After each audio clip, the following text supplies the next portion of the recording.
Oh, sorry. Hold on. So I want my face moving. Where's that moving? Alright, here we go. There we are. Good tidings, villagers! This is your captain, Wilhelmina Frost, of the Stellian Royal Guard, Legendary Knight of phaseconnect's newest generation, Phase Saga. Good tidings, hello, howdy, hi, hello, and whatnot. Yeah, top Suzerain streamers back to, you know, just absolutely blow apart that category. Thank you so much for coming along. This is weird. This is weird. I should be at work.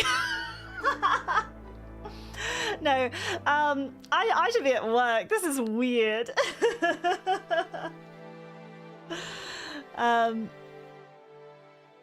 This is strange. Yeah, I have a day in lieu. So I went and did a doctor's appointment this morning, and you know, did a couple of errands and things, and now I'm putting the stream in here, and then I'm going to go watch Backrooms later today.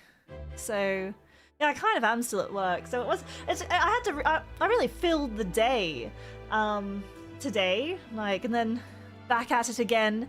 I know, this looking unemployed. This is probably how the unemployed feels, being at home on a Monday. Sort of out and about. Yeah, but I still managed to keep it packed full of productivity.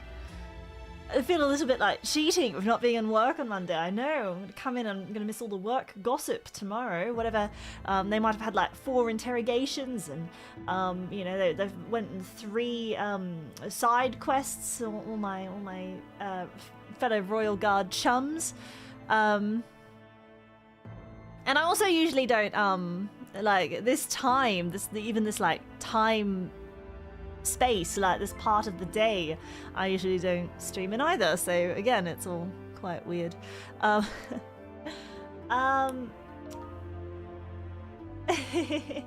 me read through the early super chats and things. Shockwolf, thank you for 4 months of Frost Guardianship. Thank you for the Mina Cute. Zuhark, thank you for 7 months of Frost Guardianship. Cute Captain time. What if I'm like uncute Captain today? Oh, my Captain's not cute today. Zuhark, thank you for the Twitch version, the 9 months of Frost Guardianship on Twitch with the Mina Cute Twitch edition. So both the YouTube and Twitch edition today. Hasagi, thank you as well for the super chat. Hi Captain, the typhoon gone and glorious Nippon. I think I'll almost be home to soon finish my long quest. Perchance a prayer for safe travels. Yes, Hasagi, I send all of my safe travel energy your way. I hope that you make it back from glorious Nippon with a heart full of joy and a head full of memories, and a home full of being. Home full of being there. There you go. But yes, I hope you really enjoyed your trip and it was wonderful. Mal, thank you so much for the bits over on Twitch as well. Love the new medley cover, especially the Rocky rock and roll. I think it's Rocky da. But yes, the rock and roll. Yeah, thank you. I'm a little hard to see because I've got the art style. I mean, like, if you know Rocky, you'll know that, like, that's the iconic sort of image. Like, they put me just in, but it does cover a fair bit of my face. So yeah, it's quite iconic to the song. So I hope you enjoyed it. It's like my little part. It's just my little part in the 9-minute extravaganza that is the phaseconnect 5-year anniversary medley. But I really like the song, so I was glad I was able to sing it.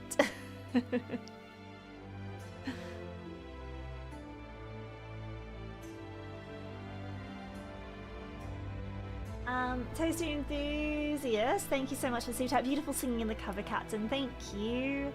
I appreciate it very much so. Thank you so much for coming and listening to not just me, but everyone who is involved.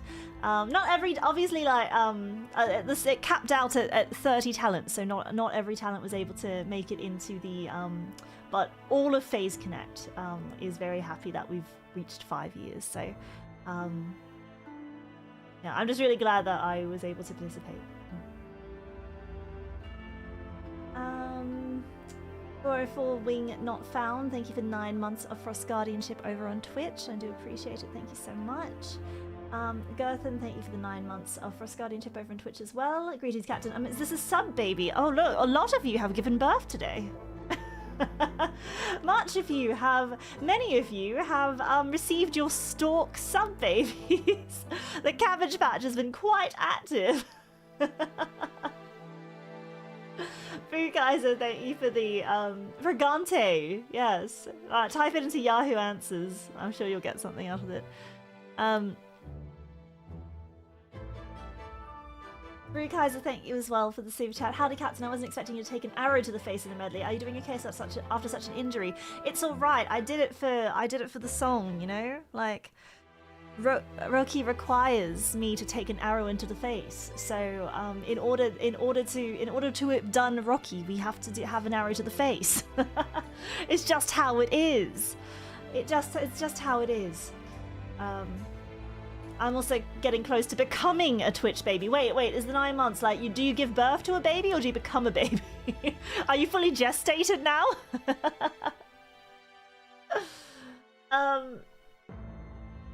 Kyle Anderson, thank you so much for 2 months of Frost Guardianship. I do appreciate it. I hope you have a fantastic week, Mina. Plus, your portion during Phase's 5th anniversary cover song was absolutely beautiful. Oh, thank you so much. I do appreciate it. Thank you. Silent Assassin, thank you for 2 months of Frost Guardianship.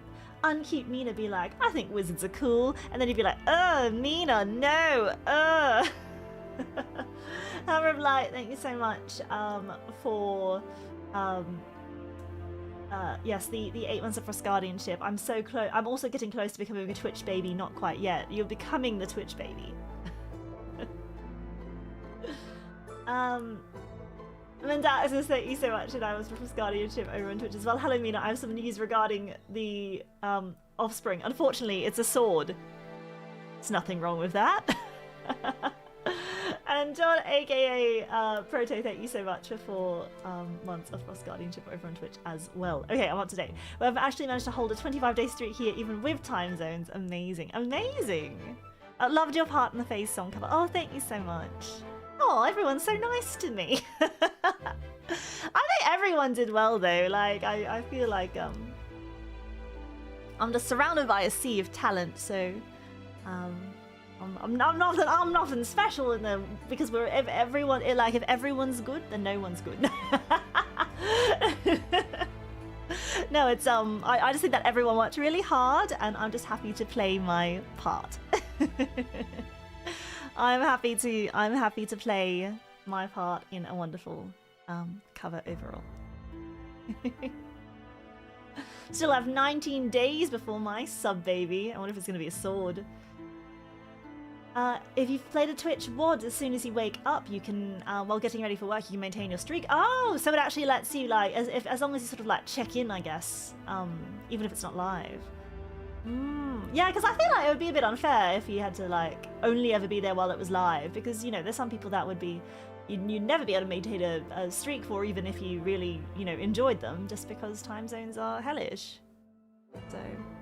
Good tidings, Mina. How goes your day? It's been pretty good. Just went to the apothecary earlier, and then need to go get my humours tested in the next couple days. So yeah, that's about it.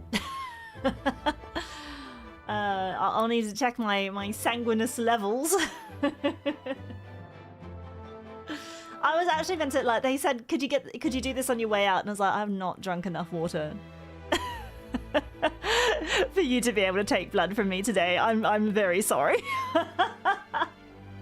I'll do it tomorrow once I've actually... I literally woke up and the only thing running through my veins right now is half a coffee. Like, I'm not getting my blood taken today. It'll come out thick as syrup. So I actually have to drink water today, so tomorrow it flows out smoothly. I'm not afraid of my blood, but I did have a bad experience years ago getting my blood drawn out by leeches. And I was severely dehydrated that day, and I thought I didn't have much experience of getting, you know, blood taken, and at that point now it's a every couple of month occurrence for me, but like it was, I remember they just could not get like actual usable blood out. They kept on just drawing out plasma, and they just couldn't do it, and I had the biggest bruise. Like, they kept trying, and I had the biggest bruise, and I was just like, I'm just gonna come back again later. So I had to come back the next day, and then I was plenty hydrated, and I'd eaten I'd eaten a big dinner the night before, plenty of water, and then it came out just fine. But it was because I just hadn't eaten anything all day, and I hadn't drunk anything, and then I was just like, I can just get my blood taken out. So, and then it just, yeah, it was awful.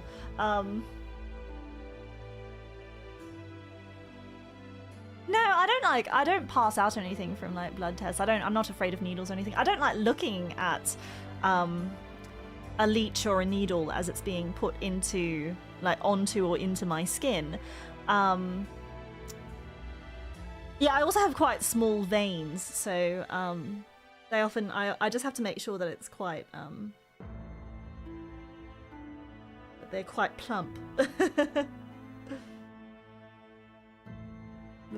When they go in. Mountains and people can die from that. Dehydration, yeah, well.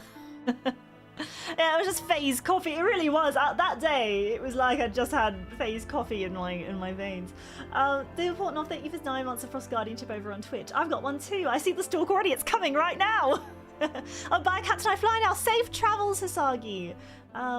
Enjoy the flight. I actually quite like flights. I don't know about you guys, but I like them.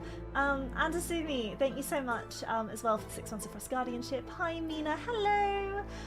Heretic, thank you for the super chat. Stupid medics. The captain doesn't have blood, no veins. It's all phase coffee in there, baby. So, I need to make sure I drink plenty of water and have a nice big meal tonight. So I'm just gushing blood tomorrow. And then I'll get it done then.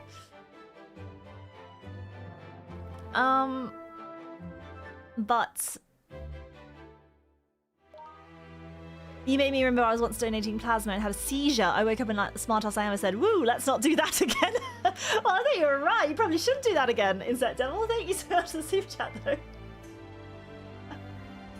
Oh my gosh. Absolutely, thank you for the 9 months of Frost Guardianship over on Twitch. Rarely do I venture to the Twillage, but 9 months is quite a celebration. Baby swords for everyone. I was terrible at starting IVs when I rode the ambulance. Apologies to those patients. Oh, I mean, like, I feel like that's a lot of pressure if you're doing it. Like, yeah, if you're trying to, you know, get IVs going on a moving vehicle, or do they start and then drive off, or are you really driving and you have to do it while you're on the road, bumping across, you know, all kinds of terrain? That'd really be fine. Remind me about hydration checks. That's why I took a bit longer to get to stream. I remembered that I didn't have any water up here, and I was like, I better get my water bottle. And then I went and filled my water bottle, and then now I'm here with my water bottle, so I'm gonna have a sip. Ah, delightful. Sometimes it's go and put it in. Like, it just feels like a lot, you know? Manual Deer Raid!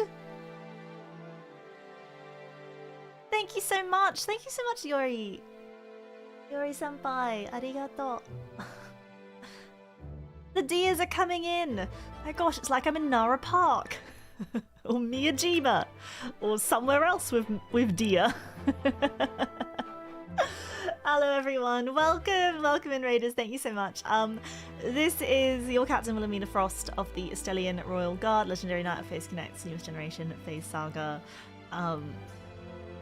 It's wonderful to receive you all in here from my lovely, Yuri Senpai is like a Dai Senpai, right? She's the Dai Senpai to me. I'm a tiny little phase baby, and she's one of my Dai Senpai.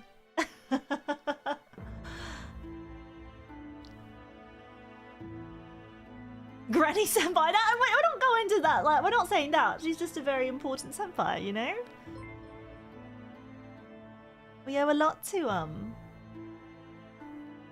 the wonderful talents of Origins, and it has been a wonderful time celebrating Origins as well over the last few weeks. I mean, it's the whole month of June has just been basically like Phase Celebration month, really, because it's just been non-stop like events and things that have been sort of celebrating Phase as a company. I think very fitting for its 5 years. So, yeah. So it's just been a wonderful sort of all things Phase and Origins sort of month. It's Phase month, but it's coming to a close soon. Like, we're almost in July. So it's almost to the second half of the year.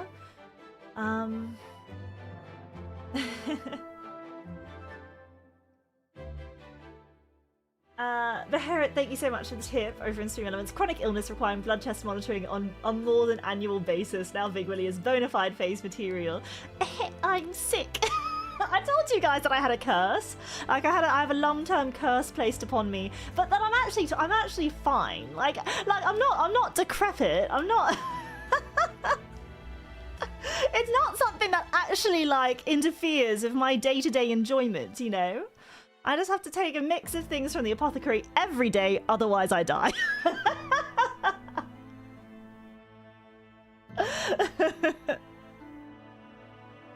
So that amethyst was cursed.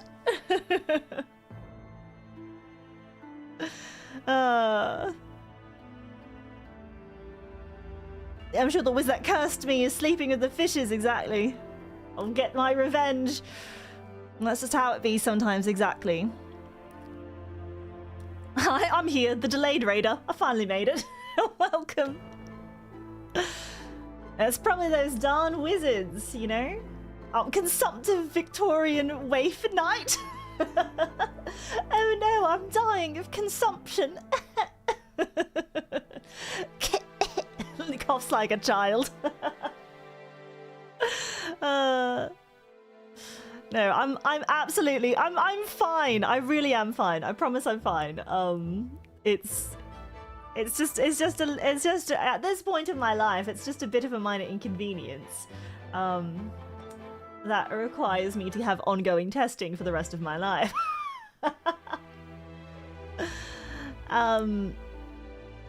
But the consumption cough should be a bit louder. Please don't get me sick. Don't worry, it's not contagious or anything. It's not contagious. It's fine. I'm fine. I'm fine. I'm fine. Look, I'm so fine that I can you know, work full time, and I can go on all kinds of quests and etc, etc, etc. I was joking though with some of my like some of the other royal guard that, you know, we're talking about, oh, what are we talking about? Like we were talking about like zombie apocalypses and stuff, and I was like, I've kind of resigned myself to the fact that I'll probably be like one of the first to go. Because, and like while other people are raiding pharmacies for like the morphine and like you know, some painkillers and all that, I'll be raiding for the very like the specific medication that it has no other use than you know, to keep my immune system operating, to keep my cursed immune system operating at a regular level.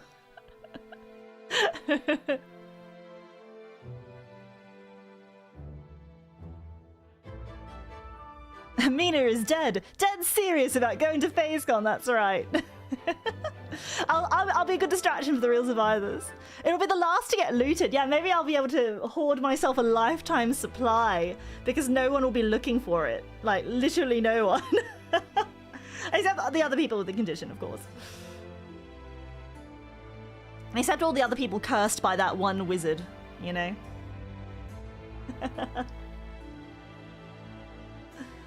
Without people around to spread germs. No, it's actually not like...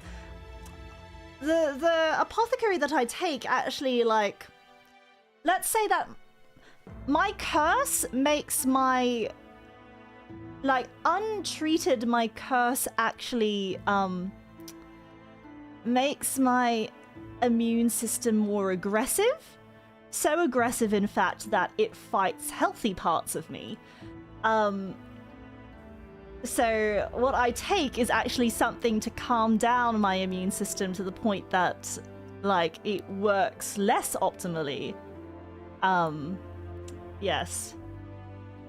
And so I take something to actually suppress my immune system rather than improve it. And so if I was to stop taking the medication, then look, my the healthy parts of my body that are affected by it will soon go to the dogs, but the rest of me should be fine. Yeah, they made me too strong, you know?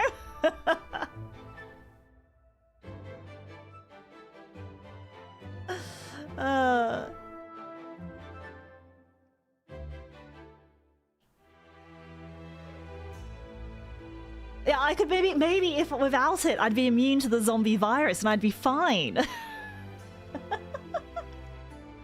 Maybe I'd be immune to the zombification.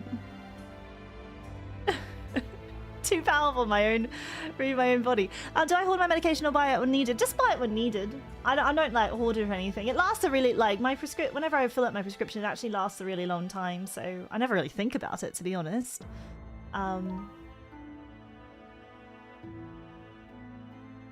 Yeah, big apothecary doesn't want you to know, but you can break curses by bathing in the blood of 1,000 wizards. The only drawback is you need to touch the wizards to get their blood. Ew.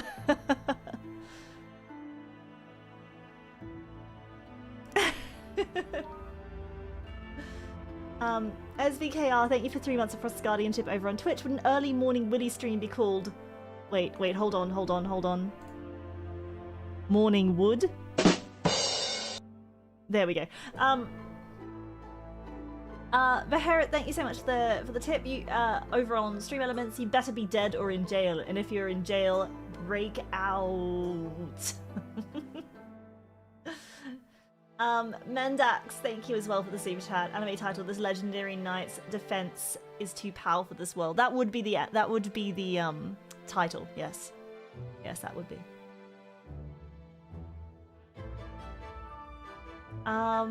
But don't worry, guys. I'm fine. Yeah, my whimsy isn't compromised. Everything else is okay. And look, at the moment, like, at the moment, I'm kind of like living my best life, so it's all right.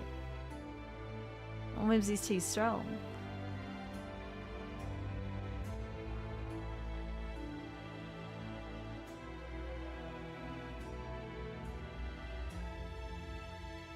Yeah, have cancer, an incredibly dangerous disease. Just simply stop the immune inhibitors. They're fine. You'll be all right.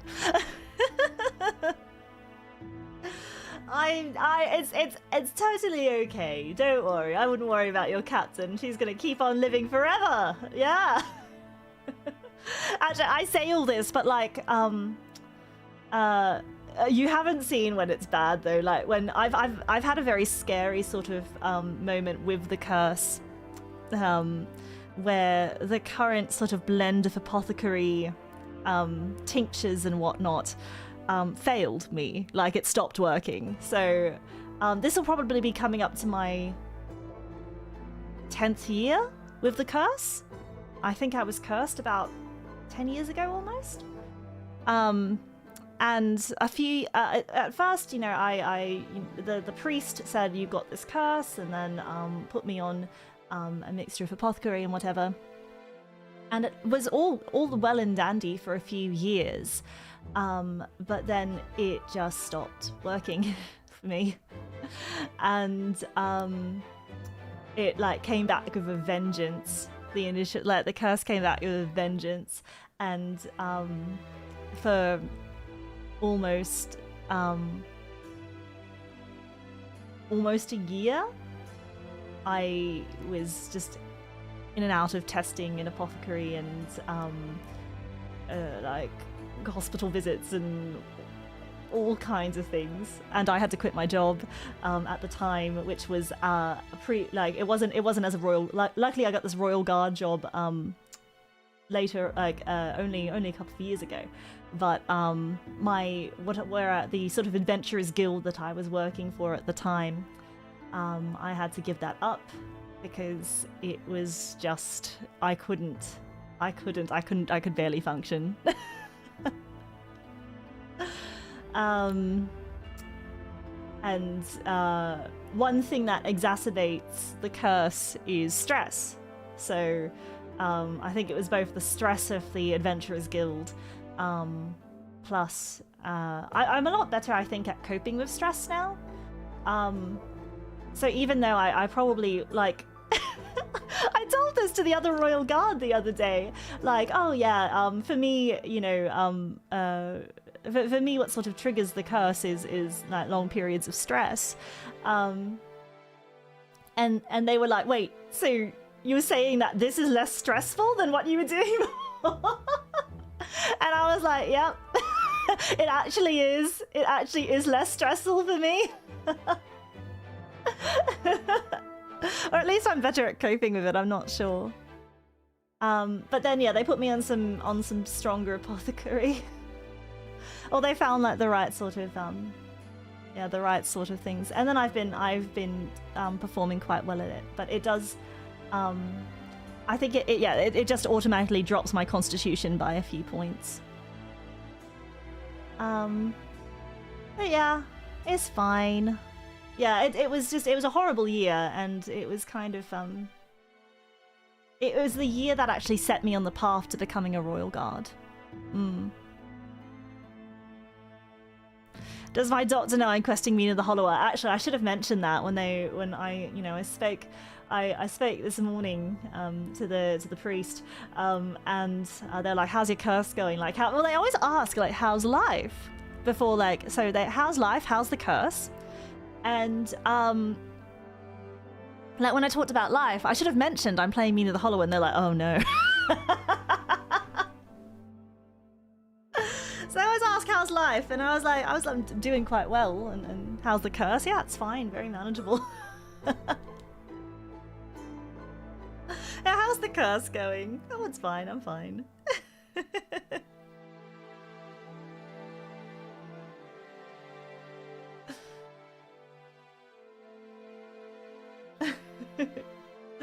But yeah, I think it's I think I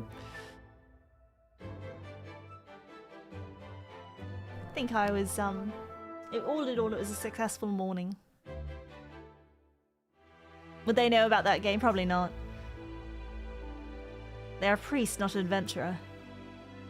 Yeah, it says right on the warning label for the medicine, no Mina the Hollower. Like, darn it. Darn it. I hope you get better soon. Oh, I'm not sick. Look, I might be cursed, but like unfortunately it's one of those things where it's like you have this for the rest of your life. But don't worry, lots of people live with it. It's not really like a get better soon sort of situation. It's like I hope things remain manageable for the rest of your life, and I'm like, me too.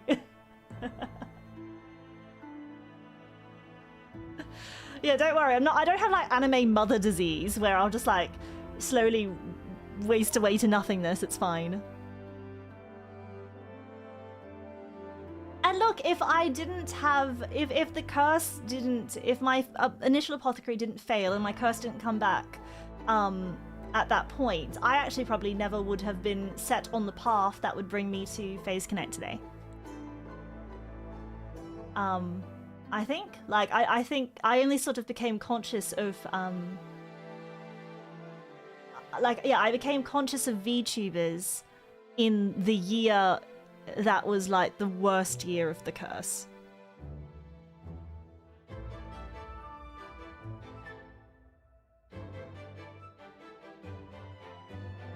So I think if I hadn't kind of yeah, I'm not a Victorian child. As I'm saying, I don't want to like make anyone feel like oh, this poor thing, she's about to keel over at any second. I'm fine. I'm honestly fine. I'm fine. Lots of people live life with curses, okay? Lots of people live with curses. Frail Connect.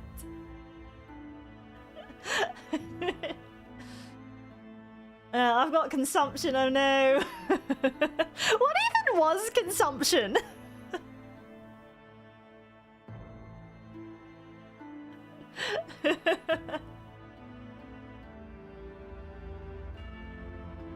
I don't even know what consumption was meant to be.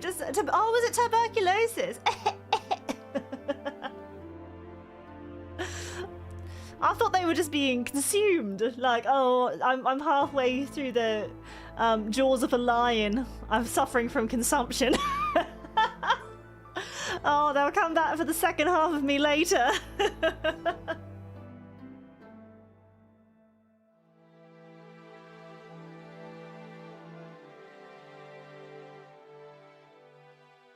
Oh, it's another name for tuberculosis. When did it become tuberculosis? Why didn't it just remain consumption?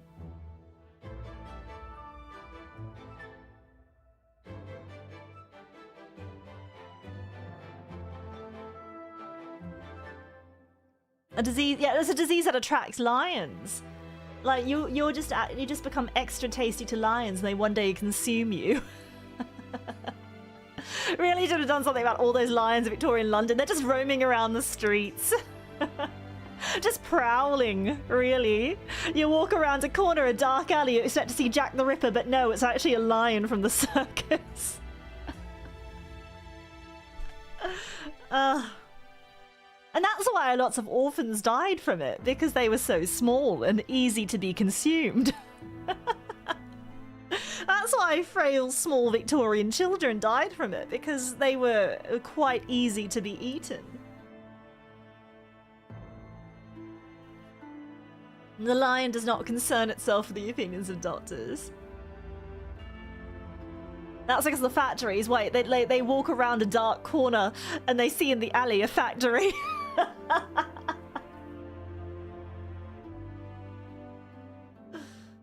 Cloud Sarah, thank you for 6 months of Frost Guardianship over on Twitch. I do appreciate it. Good to see you, Captain. Good to see you as well. And Old AJ, thank you for the super chat. However you got here, we're happy you're with us now in any case. Exactly. Like, I feel like, you know, everything in my life, regardless, I wouldn't change a darn thing because, you know, it's led me to where I am. Right here, right now. And I'm happy with where I have ended up.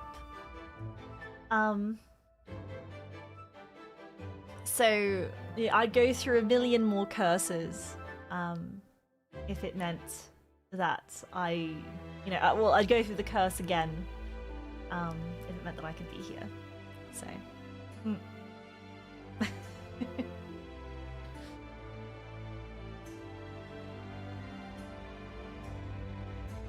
Anyone else still? Does anyone here deal with a curse?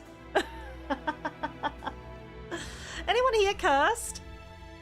Look, I can't be the only one, right? Like, surely some of you are cursed. Curse of employment.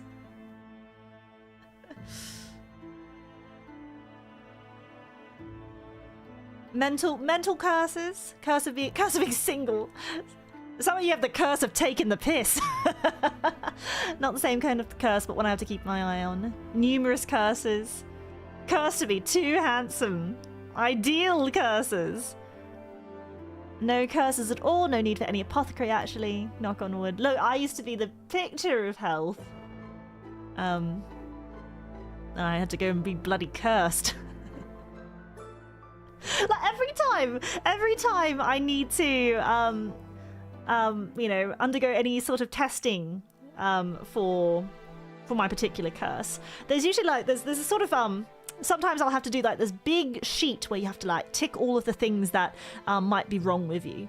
And I'm just like ticking no, no, no, no, no, no, no, no, no. And then they're like, well, you're remarkably healthy. And I was like, yeah, except for the curse. Outside of the curse, I've got nothing else wrong with me.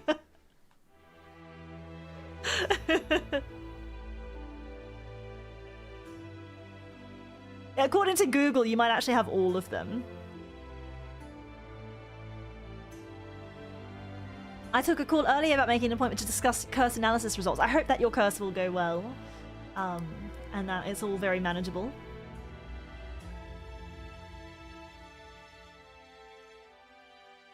You work at the apothecary. Yeah, so you probably deal with people who have various amounts of curses all the time. My entire family has this curse. It's cursed our entire bloodline. Wow. Yeah, my grandfather had a similar curse. If I have them all, I'm invincible. Invincible.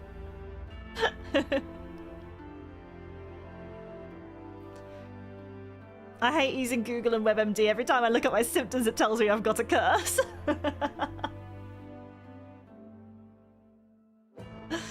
Curse to have reverse ugliness. Attention spam. Oh, I bet that would be nice in a Masubi.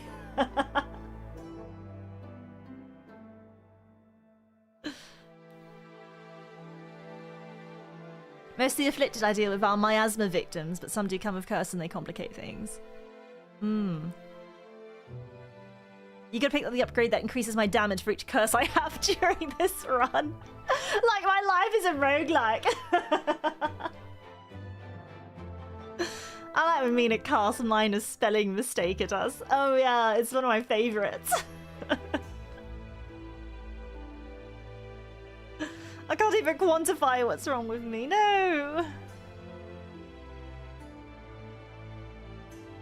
Curse to be vertically challenged. There's nothing wrong with that. That's not a curse.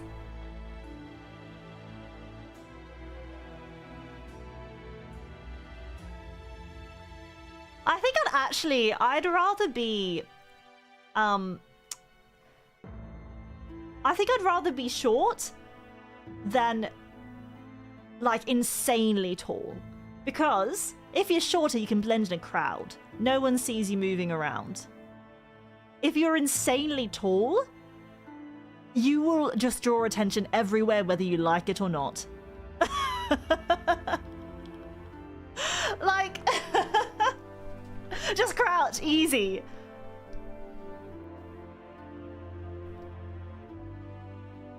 Yeah, like if it was, I don't know, like if it's over... How tall would be like super tall?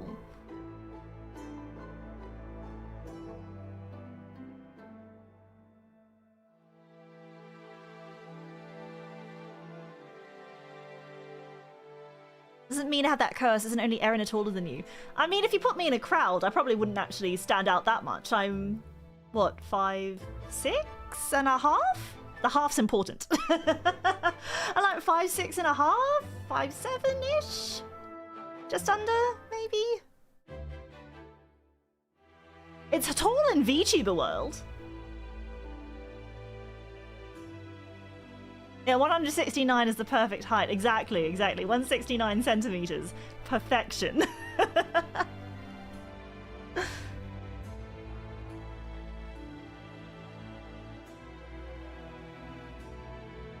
But I'm in the upper echelons of phase height, exactly.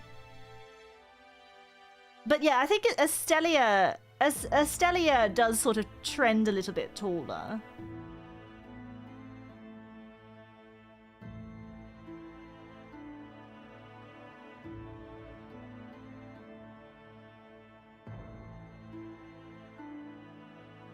Is it true that Sakuna is intimidated by tall women?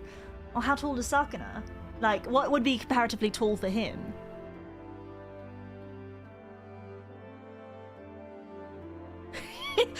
I'm the giant among short people. Like they can, I can be revered as a god.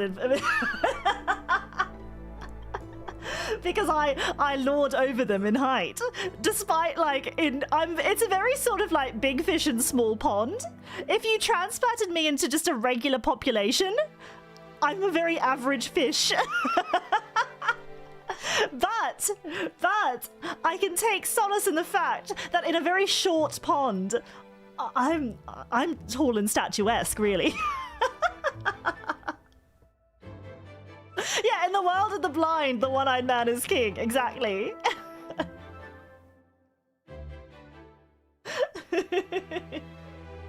Big friendly Willy. Yeah, I'm big in Japan.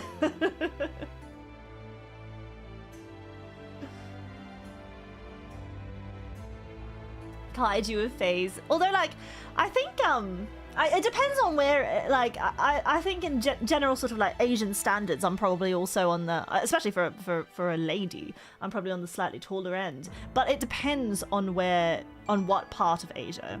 Because in the sort of K-pop system, this is like the height they want. But in like the J-pop system, they would be on the taller side for sure.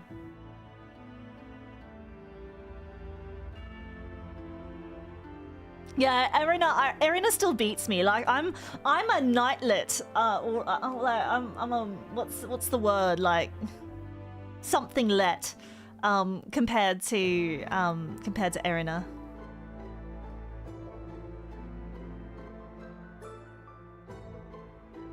Womanlet, knightlet,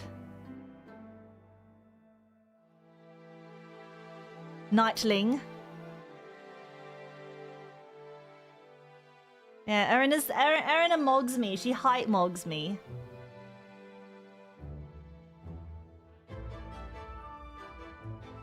Paladinky. Paladinky is so cute. I'm Paladinky in comparison to Erina. You can't put her in armor because then she'd take my whole bit. She'd take my whole beautiful statuesque woman thing from me, so you can't. You can't. This is all I've got! But it only works if everyone else is shorter than me. It doesn't work if people like average or normal height. It only works if everyone's tiny, okay? I'm only like slightly above average. But man, I wish I wish I could have it legitimately, but no, I have to just surround myself with short people to look like I'm the tall one.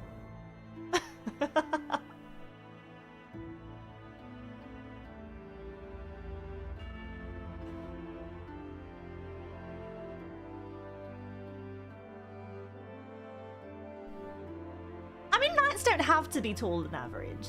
Knights could probably be but like, I feel like, I need to add that sort of like hero-esque sort of statue, you know? And like my sword should be well proportioned to my body. Otherwise, it'll just look like I'm a thief or a rogue with a little dagger or something.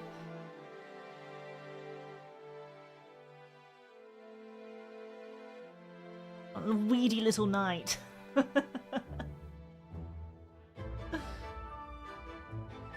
I just want to be able to mog. I want to be able to mog in something, you know? I don't think I'm mogging anything.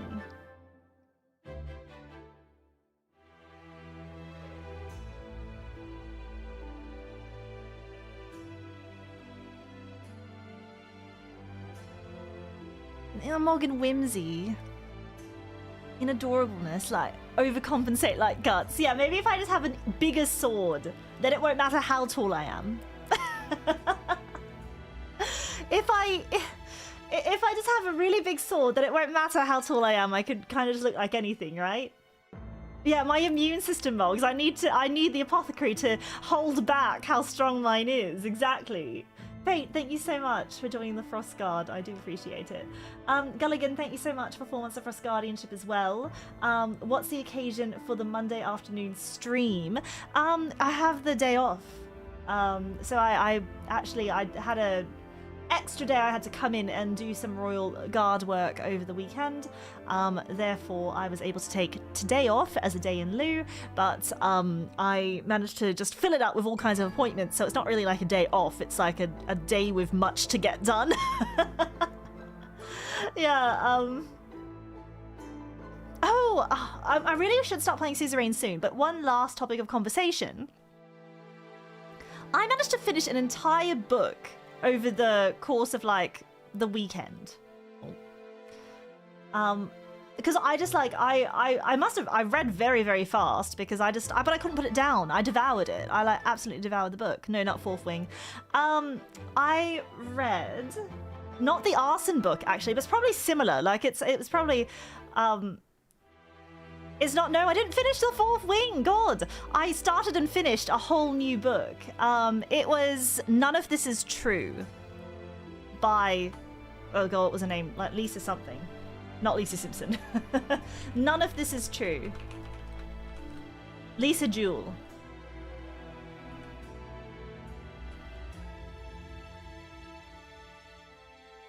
I don't know about the, like, it wasn't Fourth Wing, sorry. It was called None of This Is True. Was it any good? I couldn't put it down. So I actually read it in probably there was like 3 sittings. There was like 3 sittings I finished it.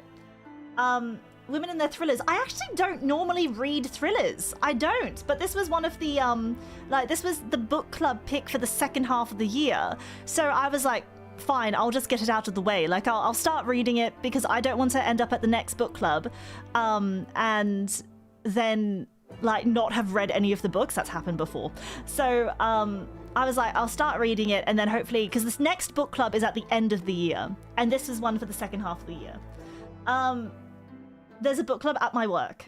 The Royal Guard book club. No, I actually don't usually love a thriller, but it was a good one. It was, but I don't know, there's parts that, thinking back on it, there's parts I didn't like about the book, but it was a real page turner. The pacing was good, and it was sort of written, the plot twists were also, like some of them I thought I saw coming, and I was like, look, I saw that coming.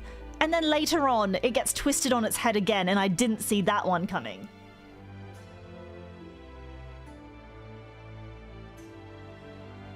Oh wait, I hadn't seen I haven't watched Phased Weekly. They got confused and thought the Daycare Arson book and Fourth Wing were the same.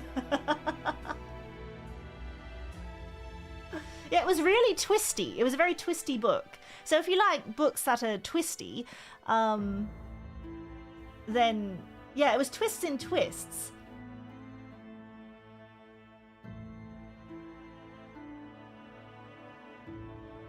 So, yeah, I was like, oh, I saw that twist coming like halfway through, and then later on I gasped. Because I was like, oh, I didn't see that coming. Wait, Aiko loves Fourth Wing. Oh, maybe I'll go back and finish that one. But it had not gripped me like this book. Like, this book I was able to actually finish in like 3 sittings. Fourth Wing's taken me months, and I've only a third of the way through.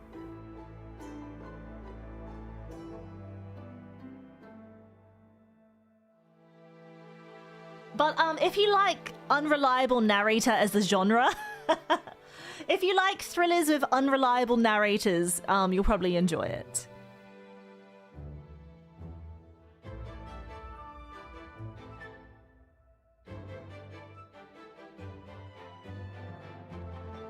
There's no Daycare Arson in Fourth Wing. I have the whole series. And it wasn't daycare, it was some baby shower. Where do they get daycare from? A place where they shower babies, a daycare. I'm not even talking about Fourth Wing. I'm talking about None of This Is True by Lisa Jewell. None of This Is True is the name of the book. It's by Lisa Jewell. It's not a Fourth Wing. Everyone just keeps bringing that one up. But the daycare arson isn't in None of This Is True. None of This Is True is about two women who meet each other on their... Okay, wait.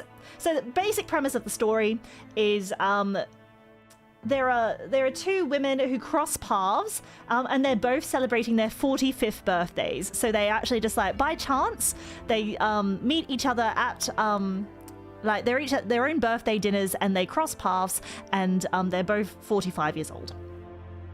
And one of the women is a popular podcaster, the other is kind of like an unassuming wife and mother. And through a series of events, they sort of come into contact with each other again, and the podcaster decides to do a series called Hi, I'm Your Birthday Twin, about two women born at the same day, same hospital, but how different their lives have been and could become. And I'm not going to say anything else, because to say anything else would be a disservice if you actually do decide to read it. When the dragons turn up in the book are halfway through. And then they have sex with the dragons about 3/4 of the way in. Hold out for that one.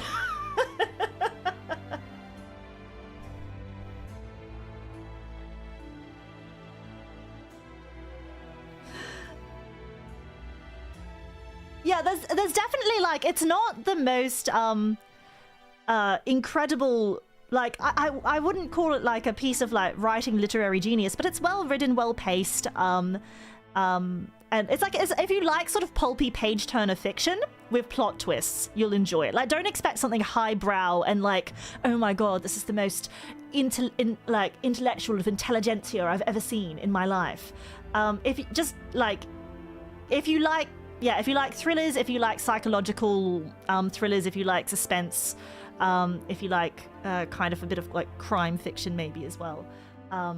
If you like thriller slop, you'll love it. It was great.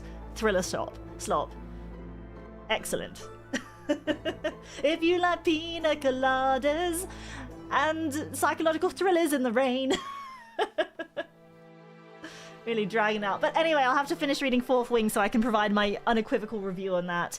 I have been talking with a Miss Lumi about starting a phase book club, but we'd have to think about what types of books we read in that, because we want ones that both sort of connect with the phase audience as well as with the potential readers that we get in touch with within phase.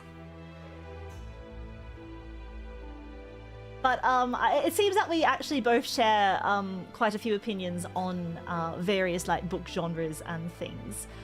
So I'm very much looking forward to reading with her and others. I need to reach out to a few other people as well.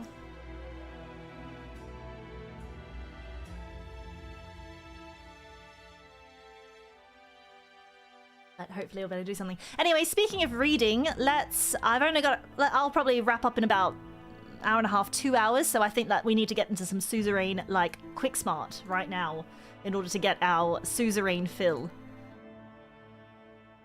So let me, because I've got to get ready to go see the back rooms later.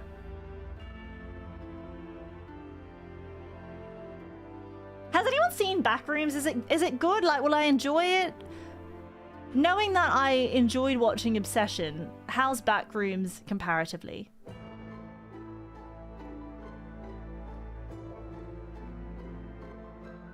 In terms of like...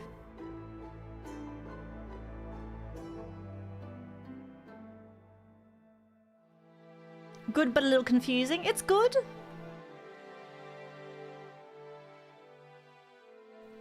Maybe less good than Obsession?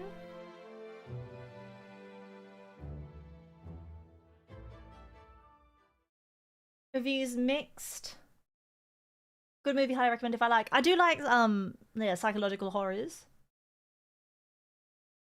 I did watch Obsession recently, it was really great. I don't know if Backroom compares to different genres of horror. Yeah, I'm not expecting like a Obsession-esque type of horror, but just something that also sort of like, I don't know, tickles the brain a bit. Gives some, maybe has some good like sort of creepy atmosphere or spooks, you know? But I don't actually need it. I actually think that I would like, if Backrooms isn't as scary as Obsession, I think I would actually like that, because I want to just be like, I just want to enjoy. I want a horror film that's like an enjoyable horror film, but it doesn't have to be like, it may be creepy rather than just like terrifying.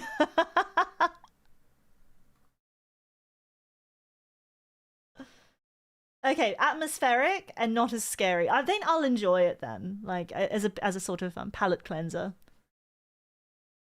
I did watch Iron Lung. I felt that Iron Lung was a bit iron long, if you ask me. Like, it could have been 30 minutes less, and it still would have been, I think, as good, if not better. But I actually, because I enjoyed Iron Lung video game, and I enjoyed what Markiplier did with it, you know? I was impressed for a completely like sort of self-funded independent I made this movie type of movie. I thought he did great things, you know, for a first time long form sort of filmmaker.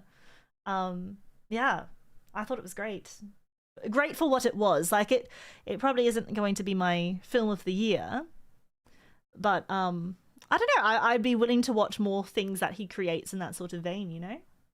Yeah, I was happy for him. Exactly. It's like, I'm happy for you, man.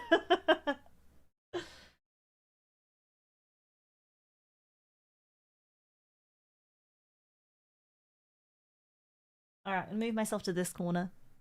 Now, when will they make the Suzerain movie?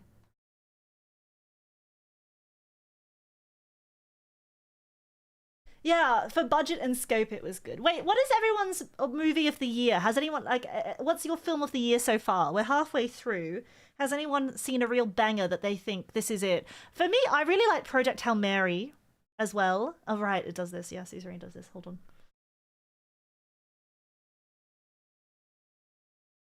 No, actually happy for him. Like, I think it's really, it was quite the achievement. I think more people should. Oh, the Razor Arc.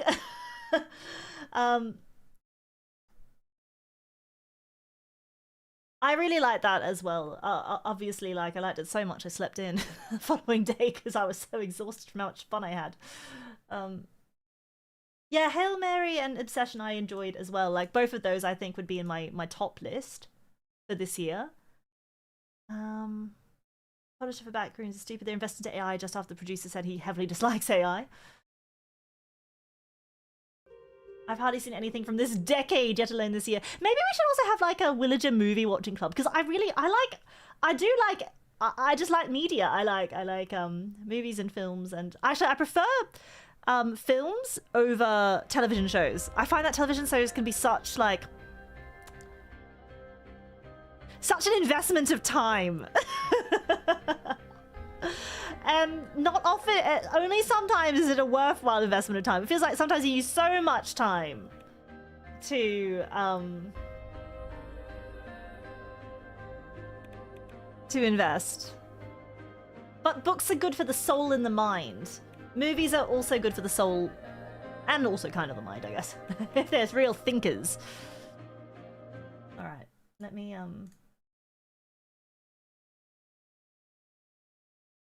I really want us to watch, this is going to come out of left field, but I want us to watch The Castle. Classic Australian film, The Castle. Because I'm a knight and knights live in a castle, but The Castle is actually a very funny, classic Australian humour film.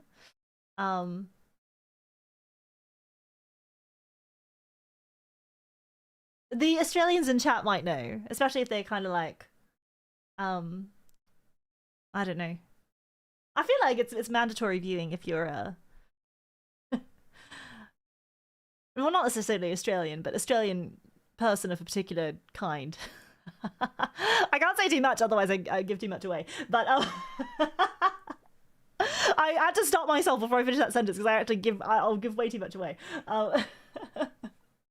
Yeah, it's 1997. Michael Caton. Yeah, never heard of that one. The Serenity. It's like, is it like The Room? No, it's actually really good. It's like The Room is funny in a horrible way. The Castle is actually just hilarious. It's funny that you had a thicker Australian accent. No, I had a thicker Australian accent for a sentence or so. This is the Australian accent, but every time I say the word Australia, I actually have to put on the accent. You know, it's like when people talk in Japanese, and you know, all of a sudden they're like hajimemashite, and then it's like the accent changes. Oh yeah, I did have some takoyaki earlier.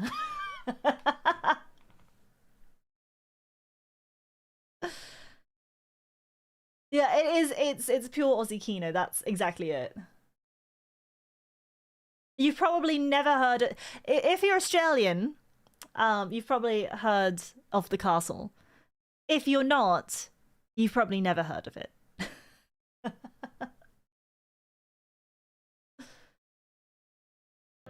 If you're Australian, you probably thought it was a documentary on the kingdom, but it turned out that it was actually like this humorous Australian film. All right, hold on. We're gonna do, but now we're gonna Suzerain.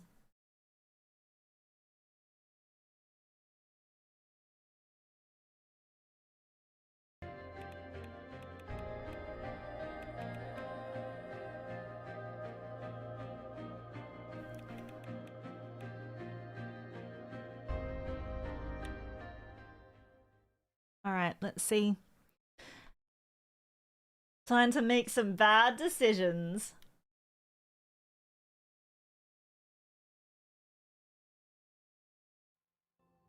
Sounds generic enough that there are probably other films the same name. Oh, maybe. But like, let's have a look. How many other films called The Castle are there?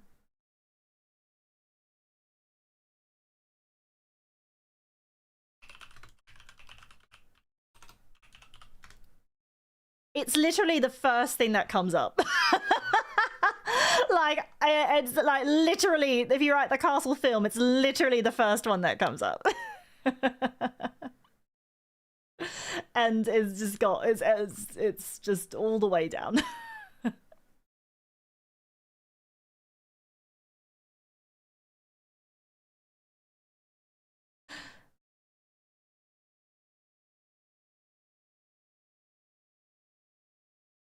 I'm actually like, okay, oh no, I would say yeah, but if I manage to work it out, then I'll tell you about my plan once if I'm able to work it out. I shouldn't say it yet though.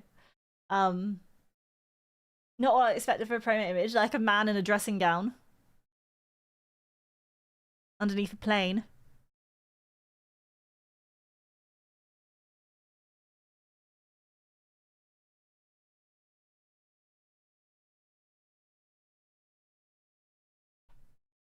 Oh my gosh, my bloody magic mirror always does this. Okay.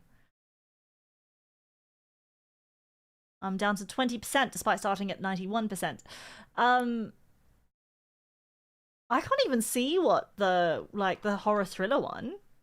I'm on like page 3 now. Maybe it like depends on where you are. Like, I know it's a novel by Franz Kafka. The Last Castle, 2001. Let me have a look. The Castle film horror? Like, I'm...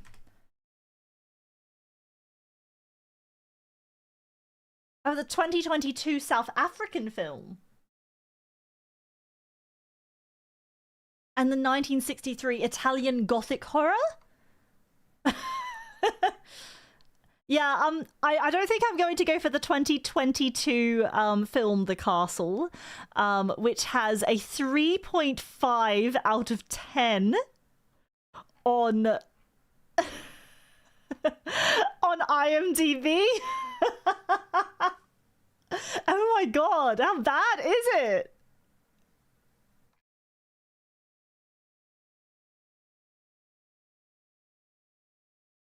I'm gonna go for the most popular castle. I'm gonna say that this is probably the most popular of the films, The Castle.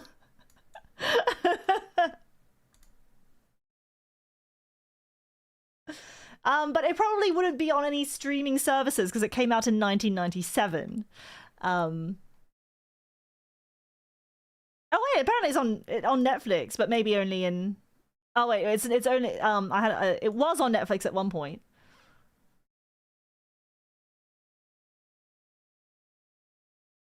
I think it's probably on YouTube. Let's trailer first.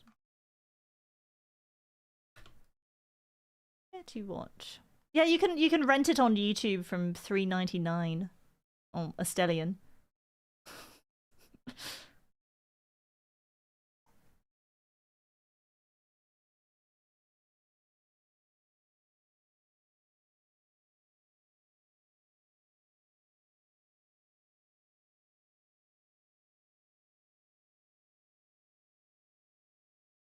Yeah, what if there's an Austrian film called The Castle?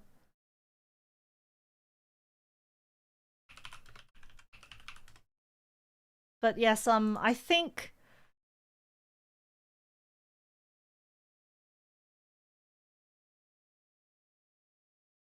I think I think if anyone needs to find The Castle, it's going to be the critically acclaimed Australian film, considered an iconic classic and frequently listed as one of the greatest Australian films ever made, and also the one that was named the 25th greatest comedy film of all time, and the award-winning film rather than any of the others. So I think I'll go with that one rather than any others.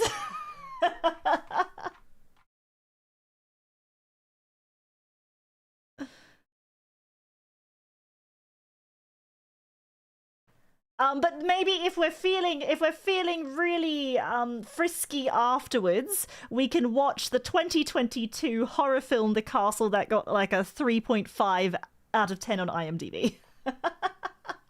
Yeah, the one with the disasters rating. And just for some contrast, we can watch the 2022 South African horror film.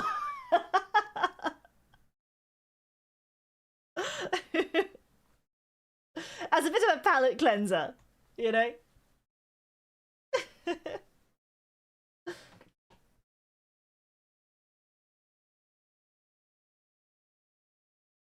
Yes, that one. All right, Hitsavik, thank you so much for 5 months of Frost Guardian Chip over on Twitch, and Zulkus as well.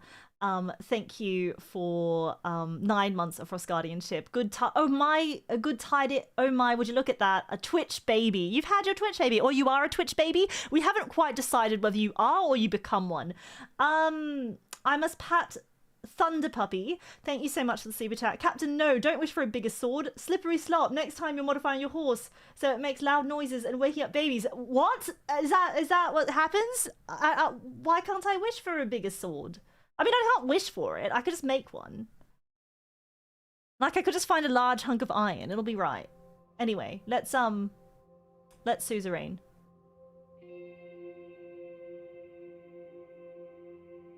Speaking of constitutional challenges, let's play Suzerain. Oh, in order to stop the opera... Oh, I've got to read the news first, I think. Economics... Okay, nothing here. Whole Sword Post. Rabble Mars President's Address. President Anton Rein's recent address following a meeting of Ewald Alfonso, chairman of GASOM, descended into chaos amidst of socialist agitators, Communist Party members and Red Youth Millennialist rebels, disrupted proceedings demonstrating a glaring disrespect to the office of the president and the broader populace. Their actions have further divided the Swordfish people instead of promoting constructive discourse. Damn it! Well, that's just what the Whole Sword Post reads. It's high time for these factions to consider if their disruptive tactics are truly serving the best interests of our nation. The Lackhaven Times. Negotiations of GASOM yield no results, and I had to spend one of my own personal wealth for it, but it's fine. Workers with Narbel will have to continue their struggle for fair treatment and better conditions. I tried, but I just don't think I had the relationship with Alfonso. Red Youth disruptions undermine constructive dialogue. Presence of Red Youth Millennialist rebels at President's address led to a tumultuous scene, hindering the spirit of constructive dialogue. The ripples created by their actions raised questions about the influence of figures, such as Katarina Horton and Dennis Stahler. Swordland today, a stirring speech by President Reign at GASOM Gates. Delivered an impassioned speech. Okay, at least this one was nice about it. President's powerful address shows the dedication to the Swordish people, demonstrating his willingness to listen and respond effectively to their needs. GASOM's inaction, a betrayal of workers' rights. We knew the radical would be President's speech acceptable, yet unremarkable. Perfectly acceptable, albeit unremarkable performance. The speech, whilst touching the concerns of the workers, failed to provide groundbreaking solutions or significant reassurances. The Swordfish people need and deserve more than mere words. They need decisive action and effective solutions. Well, I know that. I was trying. Alright, what have we got? Economic stability. Ooh. Okay, what is Ribal? Read the report. The Bloodish Freedom Front under new leadership. Security forces have gathered intel regarding a hidden meeting among local leaders of the separatist group Bloodish Freedom Front that occurred a few days earlier. It is suspected that they have elected a new leader in the meeting. Orlan Arj, who is the brother of the infamous former leader Julian Arj. Political prisoner since his arrest. Border village between Wayland and Swordland. I see. The development could have serious implications for national security as the Bloodish Freedom Front has been known to use violent means to achieve their goals. The situation calls for increased surveillance and intelligence gathering to prevent any potential threats posed by the organisation and its new leadership. All Sword Stability Order of 1954. My god, could I ban them both? An investigation on the influence of the Young Swords and Red Youth organisations on the post-assassination unrest has concluded. Neither youth group has officially organised or endorsed legal actions, but several low to mid-tier level leaders from both links have incited incidents that result in deaths, injuries, and instability. This provides us the legal grounds to ban both organisations. Oh, do I ban them?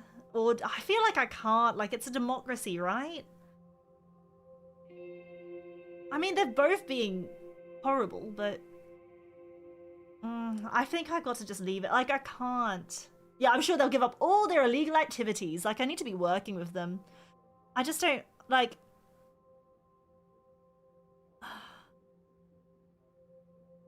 I think banning them all will just make everyone hate me. Banning one or the other might make me seem like either... If I ban the Young Swords, I'm going to seem like a communist. If I ban the Red Youth, I'm going to seem like a fascist or something. I don't know. If I ban both of them, everyone's just going to be mad at me. If I don't ban either and I need to just like work to make them both happy.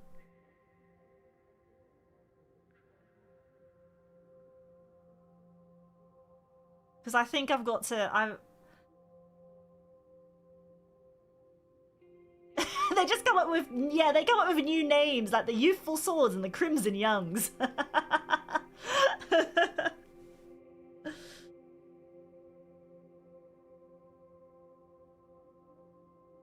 I think I just got to not ban either.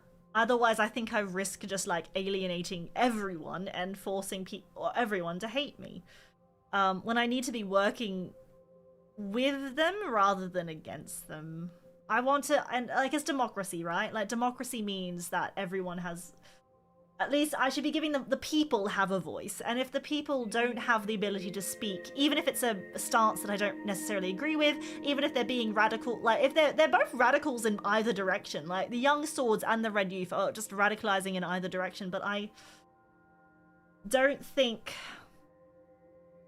I have the ability, like I don't have, if I was going for a particular type of run that wasn't democracy, maybe I'd choose one or the other, but unfortunately I have chosen democracy for this run, so I have to not ban either. Let's see if that does anything. Alright, my whole sword, okay. Green Regeneration, Ecological and Economic Nurturing Act, the Green Bill. Finalization of the drafted constitutional changes. Okay.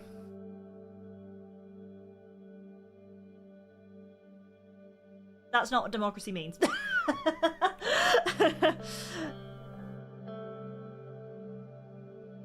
Nobody said it wasn't a corrupt democracy.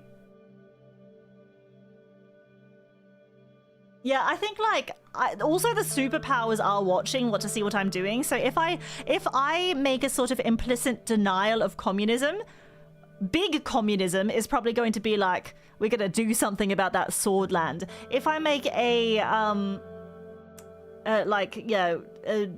approval of young swords, oh wait, no, that's basically, that was the same thing. But if I go the other direction, I risk alienating, like, my party's meant to be like kind of the center right, isn't it? Of Swordland.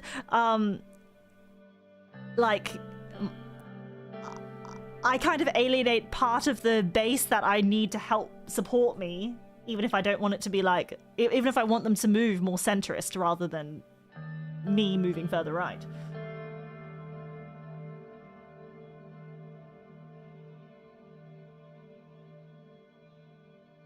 Not center. I think I'm trying to push it center. Yeah, we're a bit national. We're a bit like Swordland, like trying to maintain, you know, the sort of nationalistic pride of Swordland, but we're not going crazy about it.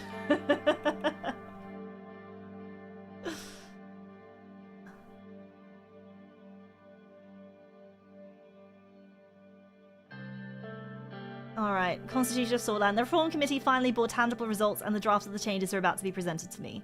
I walked in the marble corridors of the palace thinking about the huge decisions I was going to take.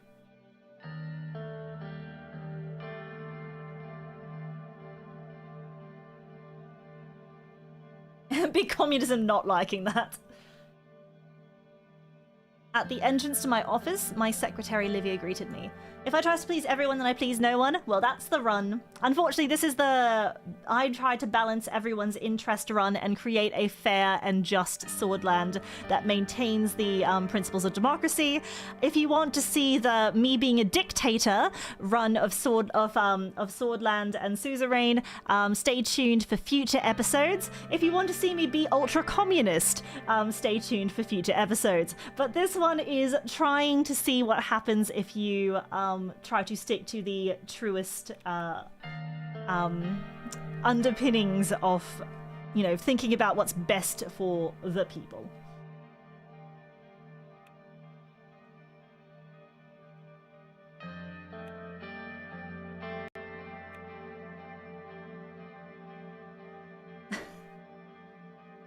For episode 50. Yeah, maybe I'll try Rizia DLC. It might be fun to be monarchy. Like, to try monarchy. Yeah, and I also want one where I'm, like, the worst dad ever.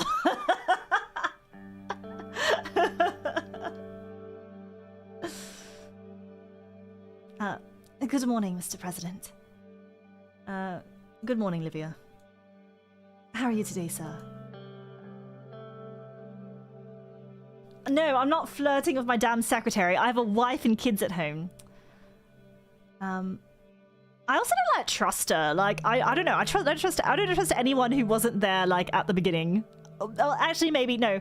I tell a lie. I trust Sergey. Perfectly fine. Good to hear. She paused before taking my coat. It looks like she had something on her mind. Mr. Rain. Can you give me a hint about your reform plans? If you ask me, taking away the judge's immunity is long overdue, but it might anger a lot of people in these halls. You'll find out what the rest of Swordland, sweetheart. Yeah, I'm sorry,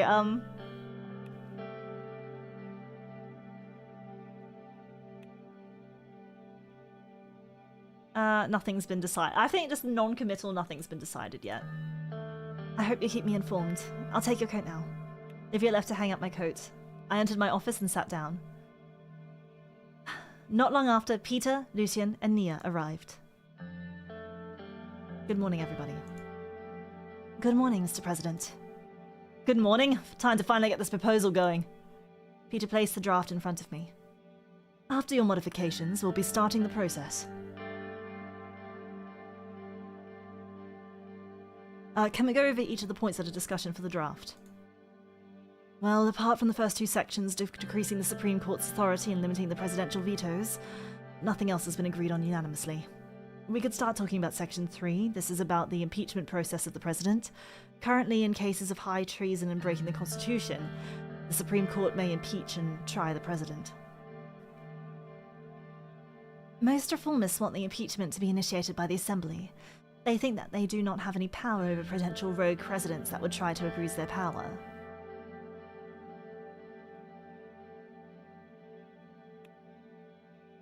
I mean, this is just kind of like... Supreme Court, Assembly... I mean... I think as long as there's at least some kind of check or balance. Yeah, court impeachment sounds a bit... Wouldn't you hope that the Assembly, like the representatives of the people, to be the one to have it, rather than the Supreme Court that are appointed there by the President? Like, look, I'm not even just thinking about my own self-preservation.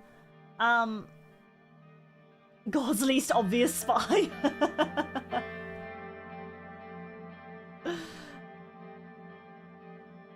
Yeah, I think like it makes more sense for the elected body to have that power, not the Supreme Court that can be filled with... And I say this as the president. Like, I literally say this as the president, knowing that it could be my arse on the chopping block. If I do this, that means that every future president's arse can be on the chopping block if they don't hold themselves accountable to the people. Like, you actually have to hold the executive accountable. And that should be... I think that should be the elected representatives.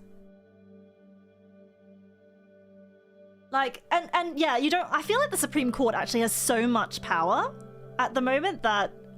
And it feels like the separation of powers here is already a little bit imbalanced and probably could use some balancing. I know this is not going to make it popular, though. I think this is... make the change effective after I leave office. But yeah, I think you need people to hold you accountable. And it should be the elected representatives. In a democracy, at least. Yeah, I think we gotta rein in the courts. The courts are getting a little bit too big for their boots. You know what I'm saying? And they did try to scare me into siding with them. Pardon myself first. What do I even need to be pardoned for? I'm not doing anything wrong, damn it! But yeah, the Assembly, why not just be an absolute monarchy? Like Swordland of 40 years ago. Courts, schmorts. Supreme Court is in full paranoid brain rot mode, that's true. So the Assembly should have oversight over the President. It is the most democratic institution. This law is particularly dangerous for you in this case. We'll be going against the old guard, and if we prove to be successful in the Assembly, they'll be looking for anything they can declare unconstitutional to tackle you. All they need is the Supreme Court to impeach you. I know they don't want to be my friends.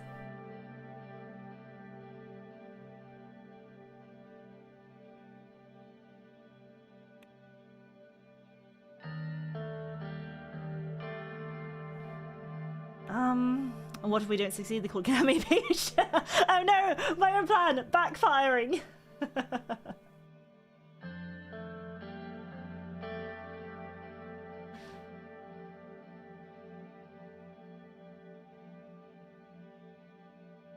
The secret feudalism route. We should define a better impeachment process. Yes, we will be collaboratively working on the specifics. Section 4. This is regarding the appointment of ministers. Currently, the President is free to appoint anyone from the members of the Assembly. Nobody else is involved in the process. There's definitely a demand to involve the Assembly in the process. No, that's going a bit far. I think, maybe the confidence vote, but, like, that's as far as I'd go. Like, I don't think that I want the Assembly choosing the ministers.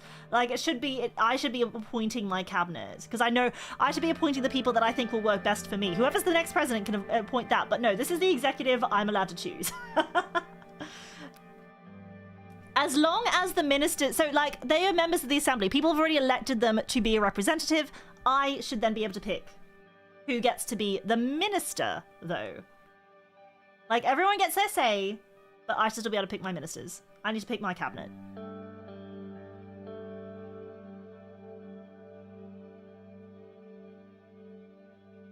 Yeah, I don't think there's like a lot of checks on the Supreme Court's power right now. Which is not great.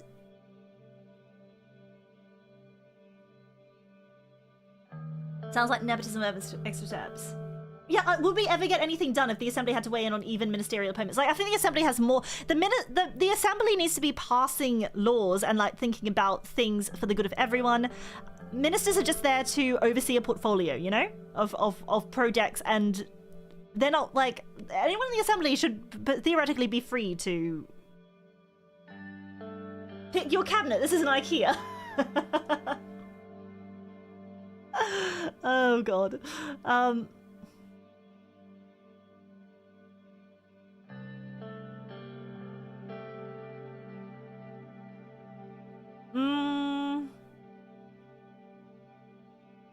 I think, like,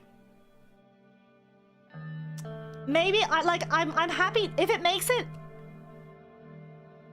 like, I still want to be able to pick, but I think maybe the Assembly could have the confidence vote, because then if I pick someone, like, that helps prevent just, like, blatant nepotism, right? Because, like, look, here I am. I need to think about what's best for the future of Swordland as well when I'm doing this. So even if I wasn't president, what would I want? Yeah, so I think I'd want to still have my presidents, like, have first selection to put together what they believe is their team, like the best team for the job. But I want the Assembly to be like, if there's an incredibly unpopular opinion, and that they might have only been like nepo hired or like crony hired or whatever, yeah, they can be confirmed through a confidence vote, or they could be removed by confidence vote, you know? Because, like, most people would be happy to be like, yeah, they're probably the best person for the job, you know? Unless there was a real reason why they didn't want them, and in which case I think if it was such an unpopular thing, then... So I wouldn't mind. I think that's probably the most... That might keep most people happy. That was my suggestion as well. I'm sure the reformists would completely support that. The fifth section is about our infamous electoral threshold. Most reformists want to lower the threshold as much as possible.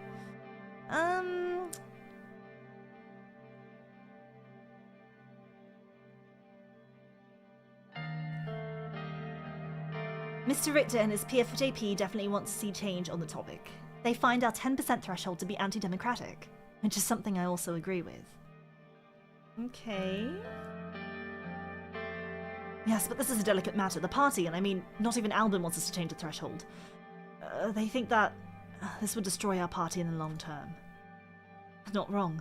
10% threshold is what allowed us to control half the assembly of around 1/3 of the majority in the elections.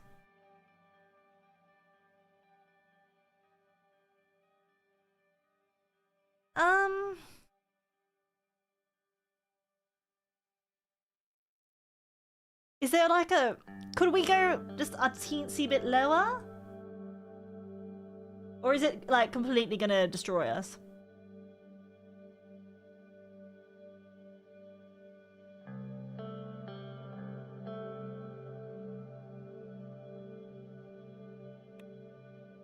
It could be a hard self-made party.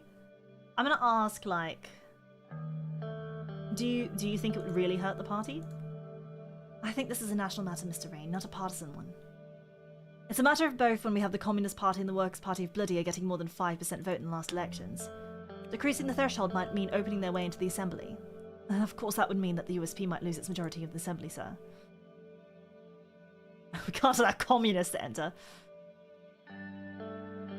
Like, oh my god, I have to go to the like, he said the magic word. He said the D word. Remember, this is Anton Rain, Mr. Anton Rain Democracy. I'm Mr. Anton Democracy. I have to do it. I have to do it.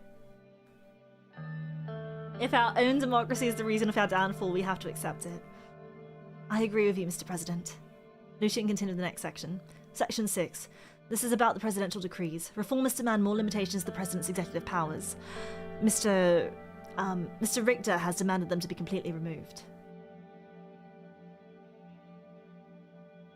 I have suggested to bring some limitations to decrees regarding their applicability. While we keep them, we should try to make sure that they'll only be used in emergency situations. We could also make it dependent on enabling act from the Assembly. Sure, it'd make the whole process longer, but as long as we have a majority, nothing really changes.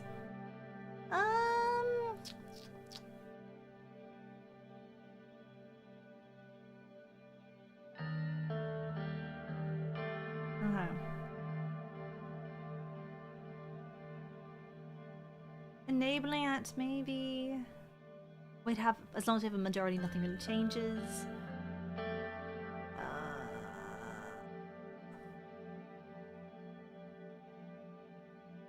I think, like, maybe. Like, I don't mind Peter's suggestion. I think if that makes people happy, but then it's still like, if it sort of like is a middle ground between keeping the reformists happy, but still like not ruffling too many feathers about the decrees. Maybe like enabling act would be.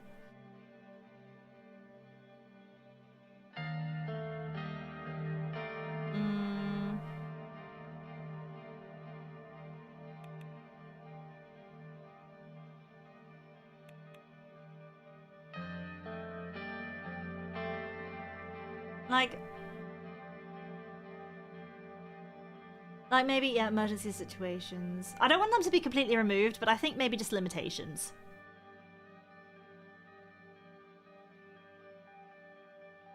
We'll work with them. Friends will probably demand that we remove them completely, but he forgets that Swordland is a presidential republic. Next one is Section 7, term limits. Uh-oh.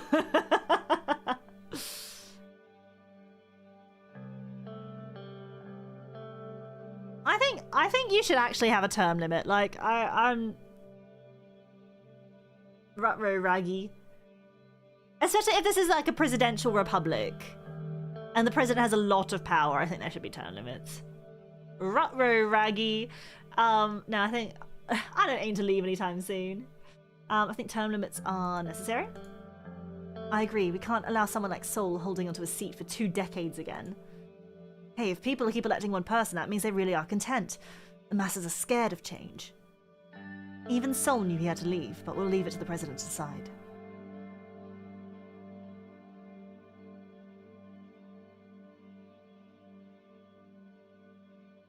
Yes, but it took a long time. I'm just going to consider the options before settling on one. Now I'll move on to the 8th section. We're reaching the end. It's the question about immunity of the judges. While the anti-old guard sentiment is increasing, there are talks that taking away their immunity would give us authority over judiciary. I do not support taking away their power for yourself, Mr. President. The judiciary must be independent and long-lasting. While I agree that the current court members are problematic, this is no way to resolve it. The law is supposed to ensure the judiciary's independence by giving legal protection so they can't be pressured.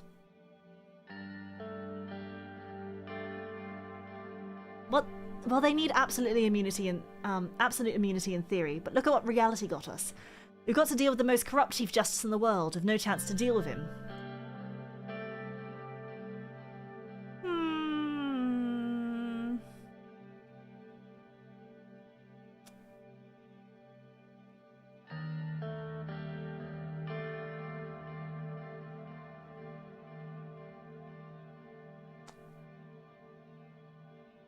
I think I need to have, like... I think I'm doing... Oh, I don't know. Why do I get to be impeached, but not them? Yeah, I'm kind of wondering if I make them my enemy or not, though, because I'm really trying to, like, reform a lot of things. I think because it's a give and take sort of thing, right? Like, you need to be able to get people on your side, and I'm feeling like I have to be able to... There's got to be some concessions, and there's got to be some non-concessions, you know?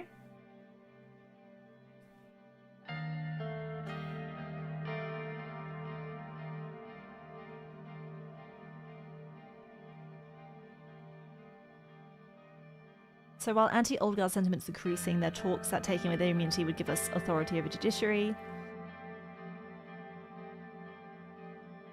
Judiciary must be independent and long-lasting. So they can't be pressured. Yeah, I actually think that even though I kind of like, I do have some beef with the current Supreme Court, the fact that they've got immunity means that they can be independent and they're not like, they're not worried for themselves. Like, they can act impartially, which is how it should be. It's just that we've kind of landed ourselves into a bit of hot water.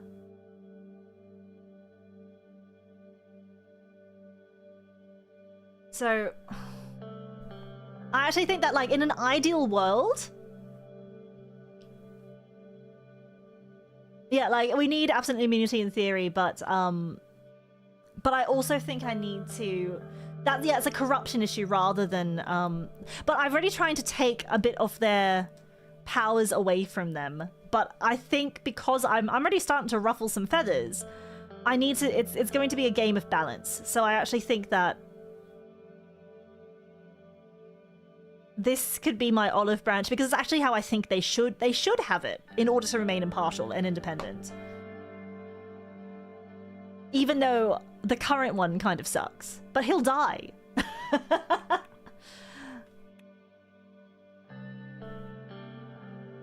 Oh no, my face! Oh no, I've lost my face! Hold on. I'm sleeping now. Look at me sleep.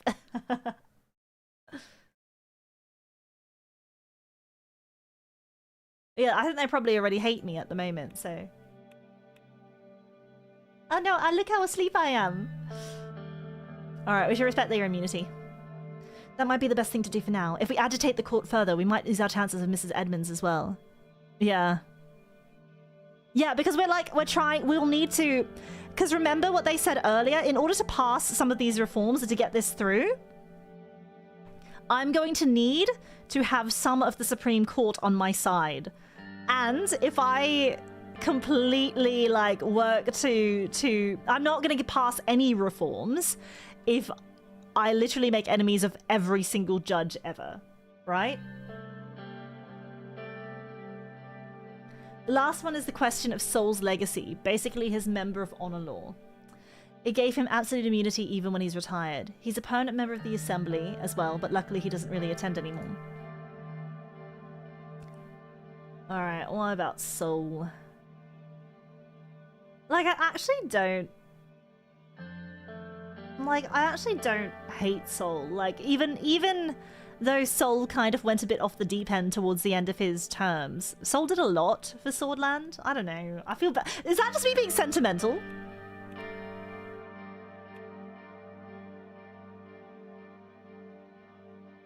According to the Constitution, the Member of Honor not only has legal immunity, but the state also covers most of their expenses as well, providing security at all times. It can only be given to someone by an absolute majority vote in the Assembly and the approval of the President. That's why only Tarkin Sol has that title. He gave it to himself right after his military coup. This law was basically made to save the Colonel and has a symbolic importance for Swordland because of it. We must get rid of the senseless law that protects him. He should be able to face justice for the atrocities that had taken place during his rule.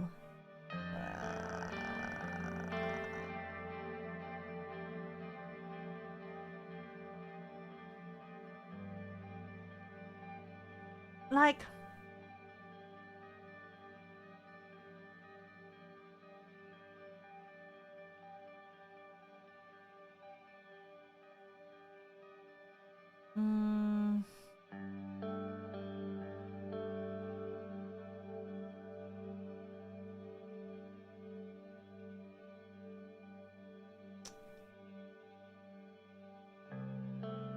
Like, I think take the immunity clause.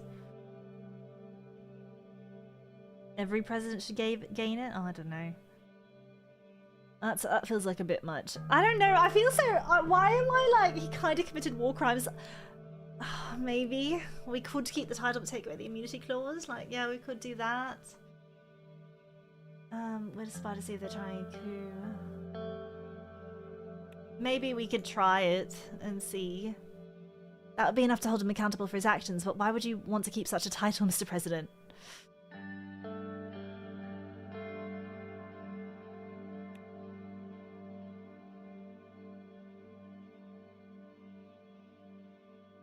It's just a title. Regardless of him, I see no problem with having a special title for great heroes. Well, regardless of what Mr. Rain decides, we'll need to work together to push this agenda. Let's start working on the draft. Oh, I thank you all for your input. After placing the committee's report, my own notes in front of me, I buried myself in the papers. Okay, alright. So, oh god, alright. So, President may veto a bill. I think...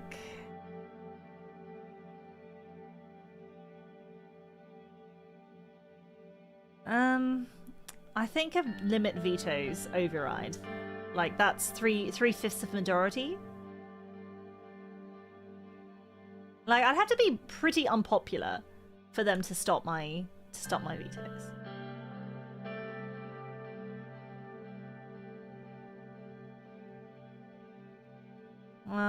What do you think?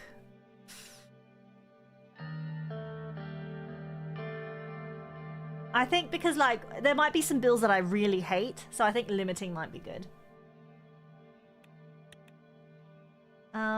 Remove Supreme Court's voting rights. Impeachment and the president. I think maybe, yeah, like, the Assembly and the Supreme Court may impeach with majority in both. Yeah, that sounds fair. Confidence a vote, yep. And then rather than the Assembly. Electoral threshold. Oh, decrease threshold to 8, decrease threshold to 3. Do not change. I think like maybe if I drop it by 2, because like, look, those Workers' Party of Bloodier and Communist Party of Swordland, they only got 5%. If it was 3, then they'd be like automatically in, but 8, they still have to work a bit harder. So maybe 8. Presidential decrees, able to... Yeah, like enabling act. I think enabling act could be good.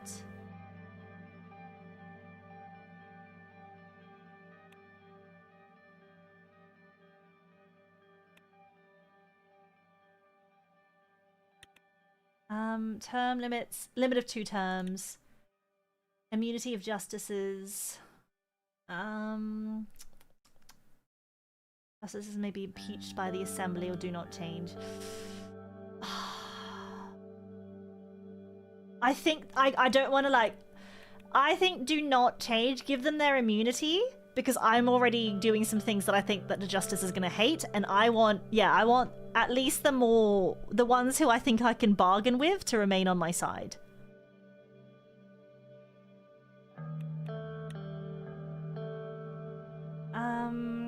Member of Honor.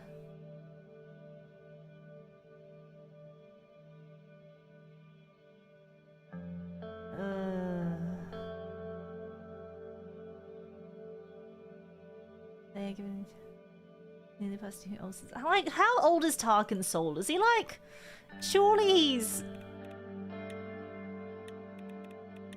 like 90 now and he's gonna die.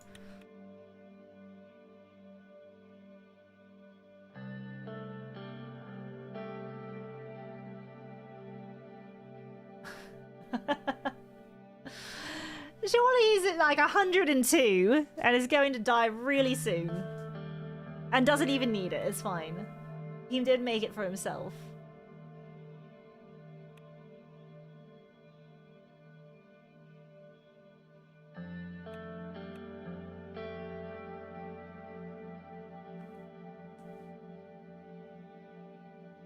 Gotta sleep. Good night, Lady Mina. Good night, Willers. Good night. Yeah, he's going to outlive us all. He does have a get out of jail card, but...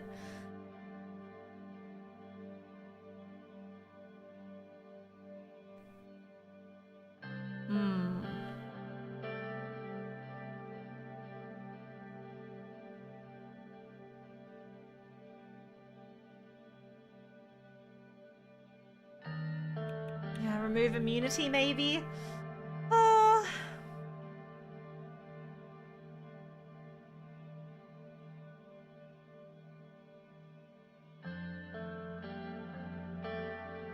Maybe I can just abolish it, like, oh... Like, why not just go whole hog?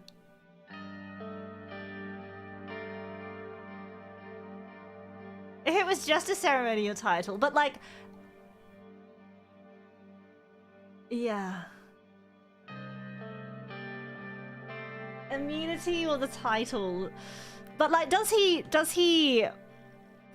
still have to be a permanent member of the assembly? Remove immunity, titles are fine, will be used. Also, maybe just the... Okay, let's try just the immunity and see. Yeah, why not? Let's give it a try. Showed it to my team. They traded to get a discussion themselves. Lucian spoke afterwards. Looks like the amendments are ready to be proposed. But I have to say this too.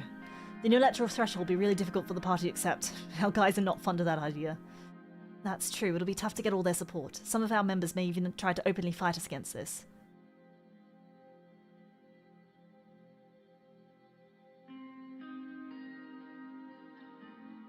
We'll figure it out.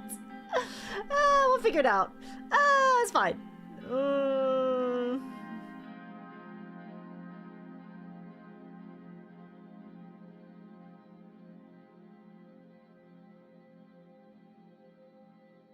We'll figure it out. We'll do our best to make it work, sir. Maybe there's something else I can give them. I don't know. Any other comments before we proceed? I don't think I have any problems with the changes. Me neither. Looks like we can proceed immediately. I will personally work on the wording of this proposal with my hand-picked legal experts.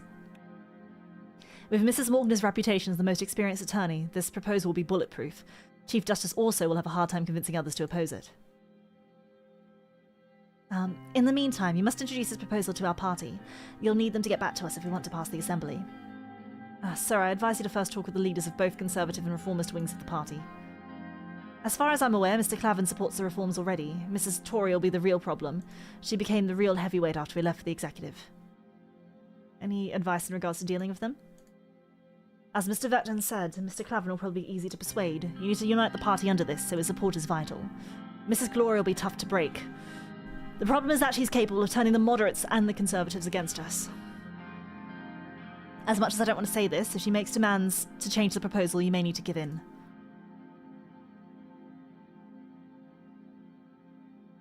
Understood. Wish you good luck with the party, sir. Because, yeah, reforms are one thing. To, like, have an idealistic view of these reforms is one thing.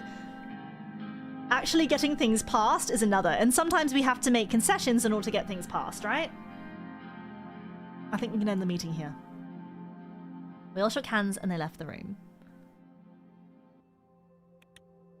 Alright, what have we got? Unleashing energy and analysis of EPA's potential. Swordland stands at a crossroads of its energy sector on the verge of significant transformation. Recent forecasts from economic analysts suggest that repealing the Energy Protection Act could unlock new growth opportunities. Market trends highlight the potential benefits of granting energy companies increased access, which could lead to substantial expansion across the sector. A strategic co-investment of Rizia in Gassom also presents a promising opportunity. This partnership could attract the attention of Rumberg, aligning with Rizia's recent efforts to enhance regional economic cooperation.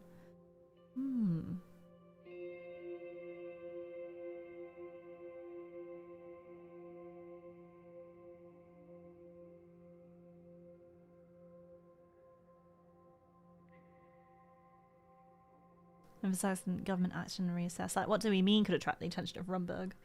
Yeah. Preparations underway for the annual Benfi Festival. Largest cultural festival in the entire Swordland, Benfi Festival has begun its preparations. It's Benfi is a place. Adventurous, active and fun. Oh, it's quite bohemian, artsy and cultural.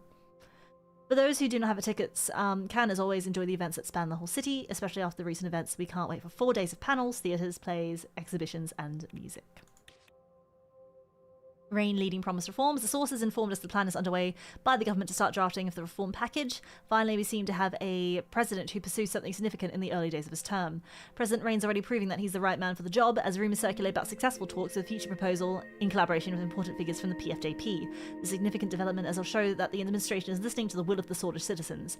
We hope that, once the constitutional changes are approved, it will be the start of a new era for our country towards a bright future.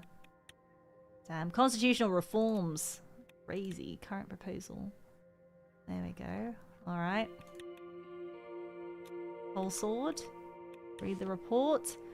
Vice President Vetton reported, along with Lucien Glade, the committee has started working on the written aspects of the package as per the needs outlined previously. They'll soon get the legal team involved to complete the writing process. The needed 150 signatures for the proposal has started to be collected within the USP.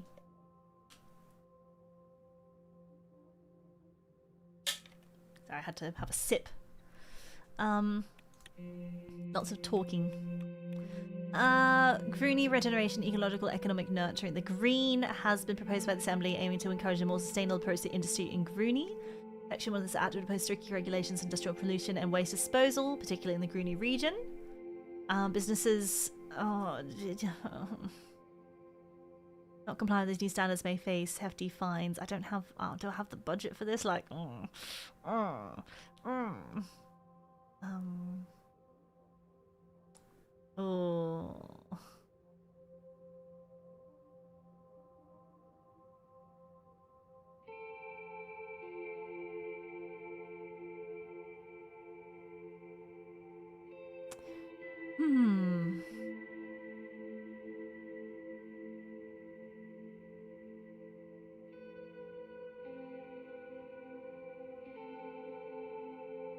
Tax breaks to businesses that can determine a significant reduction in their environmental impact. A small investment fund is created for eco-friendly business practices. Like, this is a good thing. Yeah, it's...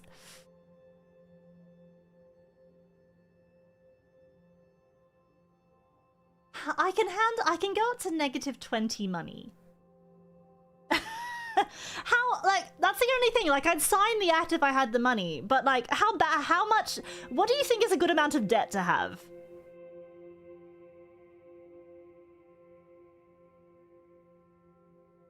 How much debt do you think I could have?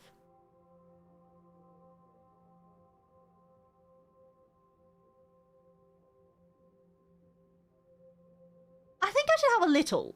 I think I'm allowed to have a little bit of debt.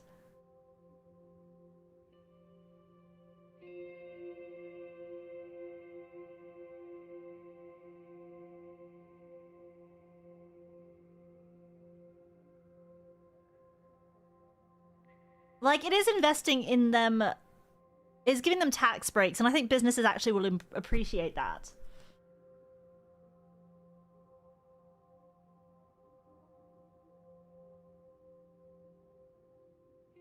I think that I've made some decisions that are going to pay off later on. But I'm just worried that, like, how many more things will I have to pay for?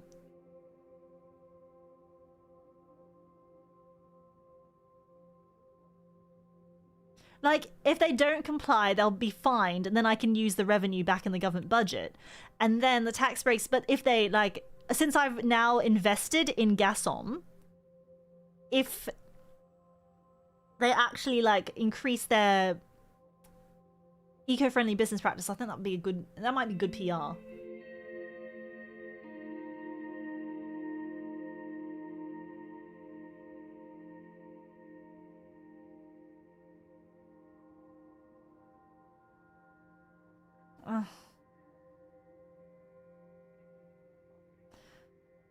I think I've got to think about my money. Like, I'm already in a little bit of debt.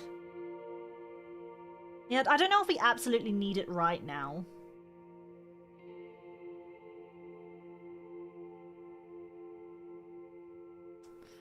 Isn't this tough? We can't debt max. Should we debt max? I don't know if we can debt max.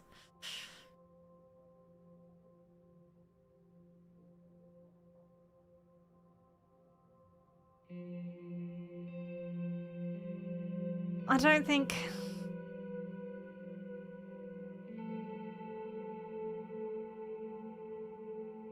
Yeah, I might have to veto it for now.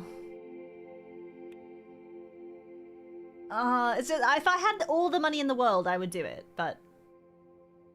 Yeah, look, we might have a health benefit later on, but I'm worried. I might just...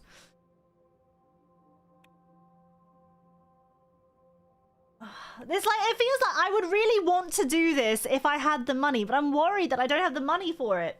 Like, if this is... I don't want this to be the straw that breaks the camel's back, you know?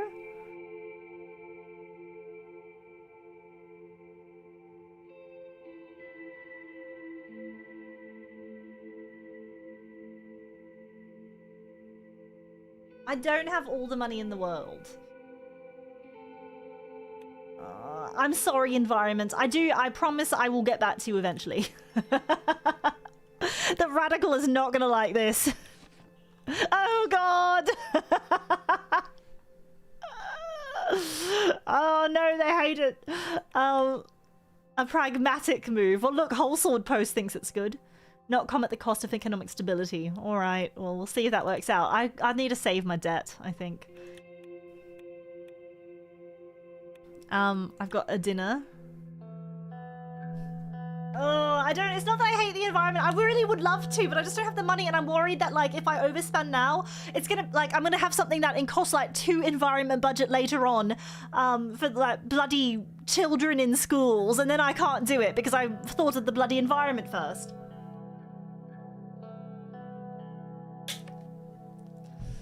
We were in Lackhaven to work with the Business Council to assess weaknesses in the economy. Simon organised a dinner with the affluent economic figureheads of Swordland. When we arrived, the streets are bustling with activity even though the atmosphere in the country was tense. Lackhaveners didn't seem worried. Together with Walter Tusk, Edith Agnock, who are these people? Tusk is the businessman for the Lotherberg. Oh no, Edith Agnock, economist and banker, Central Bank of Sweden. Mikhail Avon and Simon Hall. Oh right, yeah. Short blonde man whose embroidered pocket read manager greeted us and waved his arms in excitement as he told us how pleased he was to have us in his establishment. Beaming with pride, he led us to a private room and got us seated at a large table, covered for the occasion with maroon tablecloth. We were quickly served by a group of servers. Walter spoke as they started taking our orders. I recommend this Lackhaven salmon, President. You have to taste this local delicacy here, the best in Swordland.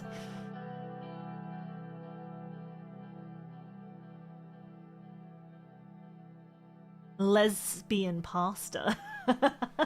Traditional Swordish bean stew. Oh, they call me Old Beanie. Beanie the President. I guess, like, I can order the Lackhaven salmon. Like, what's that? Why is this, like... Is it gonna poison it?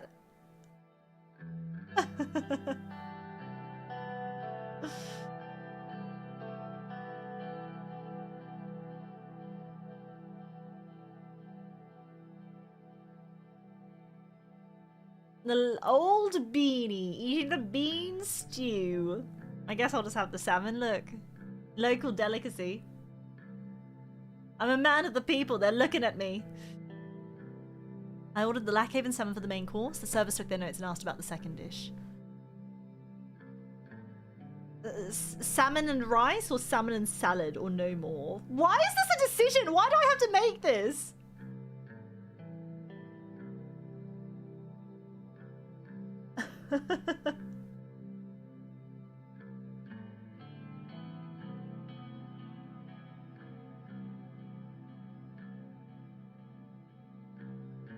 Like, maybe a salad? We're watching our weight. Very... salad? The servers placed glasses in front of each of us and served bread and water. After they were done taking orders, they quickly left us alone in the private room. Mr. President, I did have the possibility to thank you for coming today. Your presence means a great deal. Don't Gravitas, thank you for 7 months of Frost Guardianship. Mina, be careful what you eat here. Soft locks the rest of the game. Oh my gosh. No, look, I'm thinking about our calories, our caloric intake, you know? Fill up on bread. The order's nothing. Like, we just get nothing. We hate rice.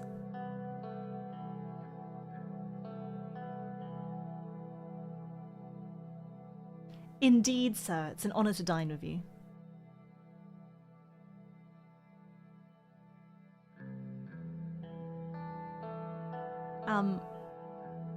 Likewise. We should thank Simon for organising this meeting. No need for that, I hope everyone enjoys the evening. Simon gestures at the expensive-looking red wine bottle that one of the servers had just brought to the table. Mr. President?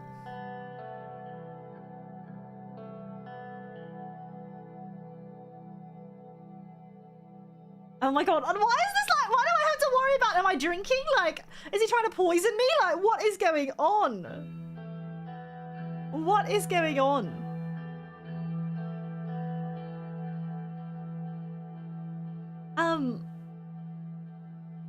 Like, yes? Should I? This feels like The rice rejection will cause a diplomatic incident with the eastern countries, a war. Am I really? Why does this feel like I'm trying to make like a decision because of the nation? I'm getting wined and dined. Yes, I'm wondering what this means. Like, what does this dinner party mean? I'll have a nod. I nodded at him. He started to carefully pour some wine into my glass and waited for me to taste it before filling it up. I took a sip. It was bitter. Honestly, it just tasted like any other wine. I'm not much of a drinker. How is it? Is the taste to your liking?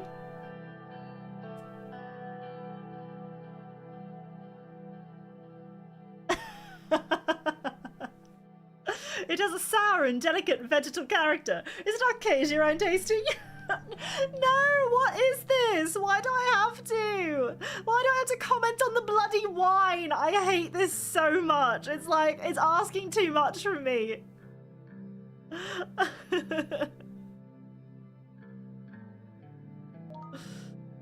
Do I have to tell him that I just don't... Is that arcade your own tasting? What is this?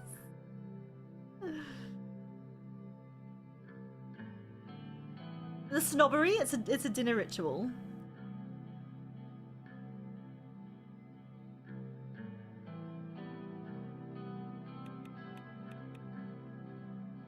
This is a...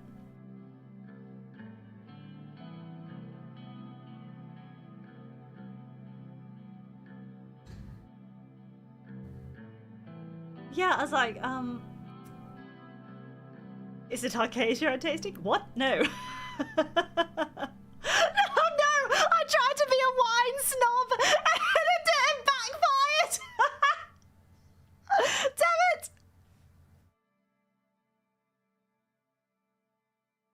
No,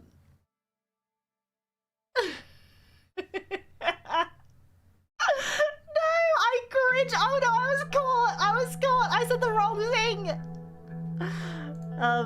Simon put up my glass. After filling up his glass, Simon raised his glass. I'd like to raise a toast to all of you here today.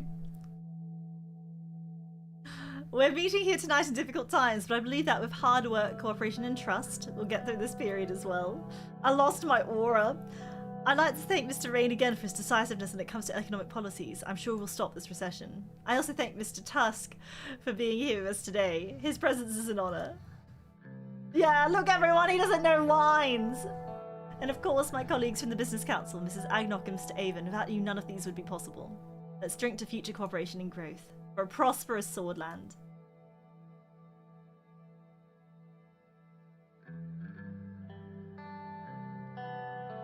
The food tasted amazing. Walter was right. This place must have been the best place in all of Lackhaven. So, how did you find the food at the best fine dining restaurant in Lackhaven, Mr. President?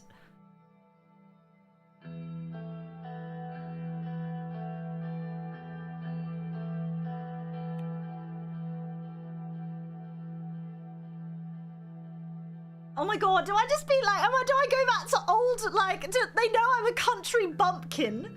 Do I just, like, admit it? I don't know. Why is this the hardest decision I've had to make?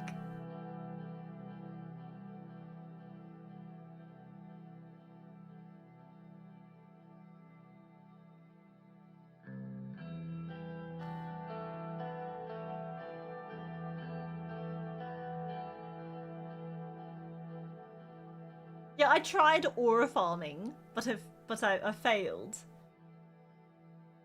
Now do I have to...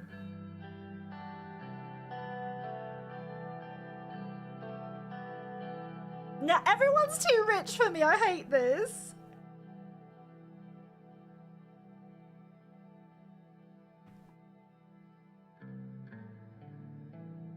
Yeah, I'm gonna be real now, I'm gonna be real. It's very tasty, says the man visiting one of the finest restaurants in Swordland. Don't blame it on him. Mr. President didn't choose the place. How are things going in the Maroon Palace? The pressure must have increased after you attended that funeral. I don't think Walter likes me very much. They're gonna impeach me for this.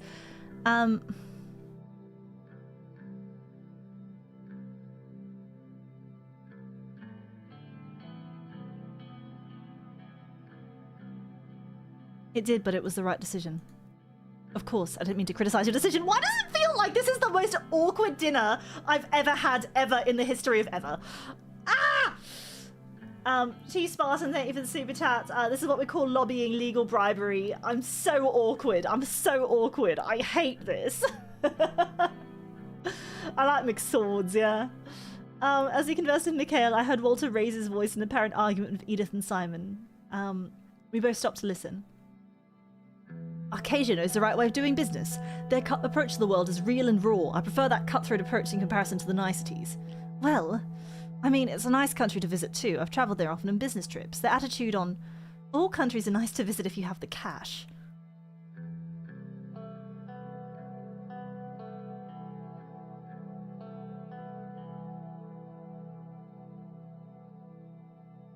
Oh my god, and then they're talking about rich people things, and I'm too poor to understand this.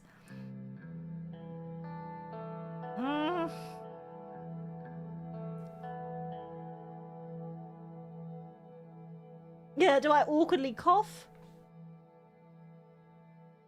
Yeah, I think 4's going to... I'm just going to stay silent. Mikhail joined in. It certainly depends on what you're looking for. Cultural tourism doesn't require a fancy hotel. Last time I went somewhere for that sort of thing was at university, and even then we had our wild times thanks to Conrad and connected entourage. Also, Walter's taken us down the rabbit hole again. By the way, I saw that Underhall Construction has already started the railway construction. That project will surely boost our economy. The mood is already very positive. I have to congratulate Mr. Reynolds for starting such a massive project. Thank you for your support, Mr. Avon. Of course. Mr. Hall also deserves credit, of course, our great economy minister. Is there a joke coming? Why, I thought I said you were great at economy.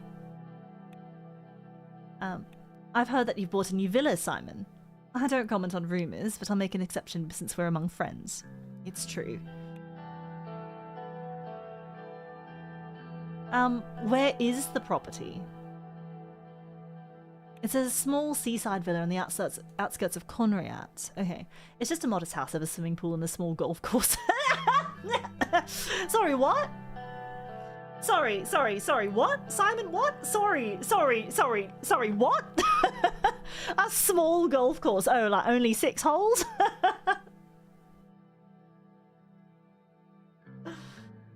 John Yamatas, thank you so much for the super chat. How are things going at the dinner, Mina? The pressure must have increased after you bungled that wine comment. Of course, I don't mean to criticize your decision. I hate this.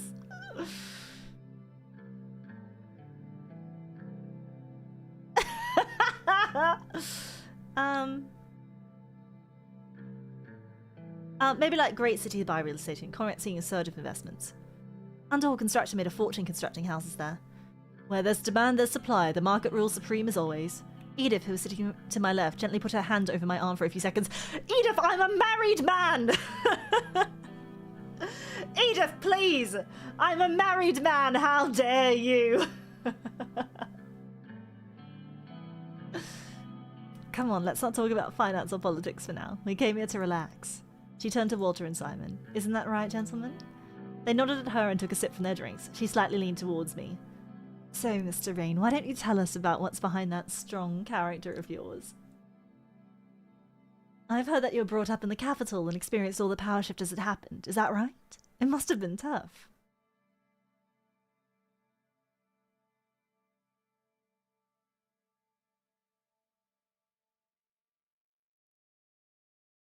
It was a difficult time. It was difficult times at the capital, but I've learned a lot about politics. It all makes sense now. I never met your family, Mr. President. How are they doing, if you don't mind me asking?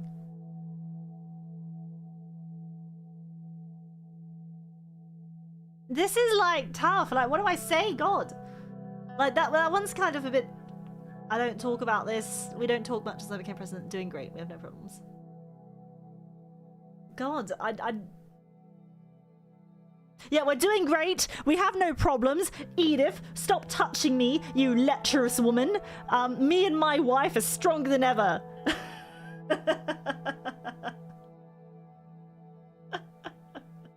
I can't let Edith know. There can't be trouble in paradise.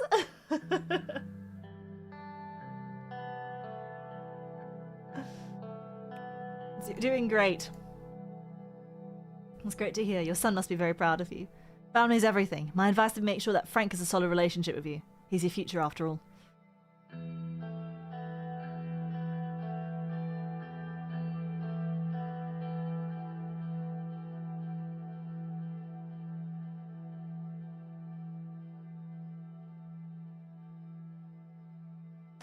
Should I be like 1 or 2 maybe?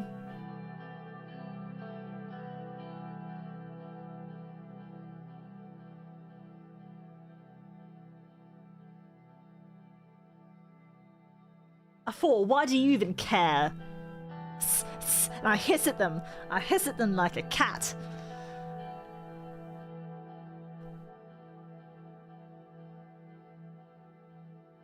Oh god, what do I do? Oh.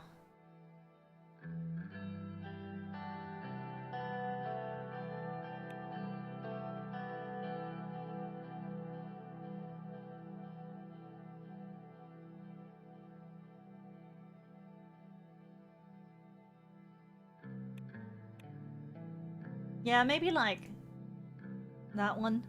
Wish that was my son's biggest problem. His real biggest problem is the cocaine habit. Like, what am I meant to say to this? Darren seemed to be doing fine. I saw that his yacht party in Benfey made the local news. Well, the rascal didn't even ask for permission to use the yacht and just took it. He basically stole it. Good news is I finally convinced him to go to university. He'll study economics in Lackhaven Business School. That's a good choice. Having a degree in Swordland separates you from the rabble. And we especially need more people who understand economics. Maybe your son will be a great future economist. I wouldn't count on that.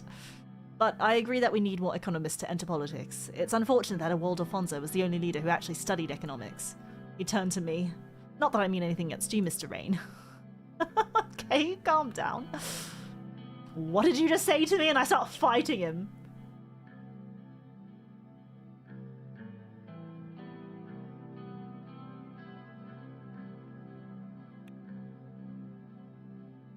Oh my god, this is, I don't want to like glaze him, but I also don't want to like, oh god, this is the roughest, I hate this dinner party. This dinner party is actually just like,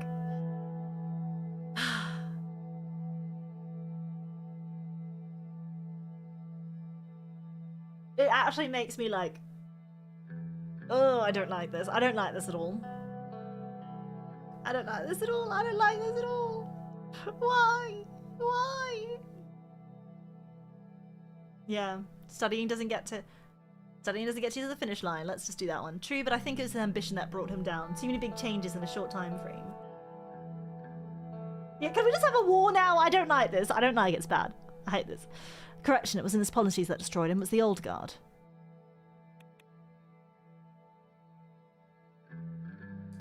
What do you mean? He threatened their economic power base over the country through a vast privatization plan. They removed him and backed you after. Well, to stop the conspiracy theories, I think we've had enough drinks. Everyone went quiet. After a long silence, followed by some chit-chat, Walter ordered a bottle of whiskey. That's one good-looking bottle. The waiters brought one of the finest Arcadian whiskies. It was time for a toast. I will do a toast. I stopped to give a toast.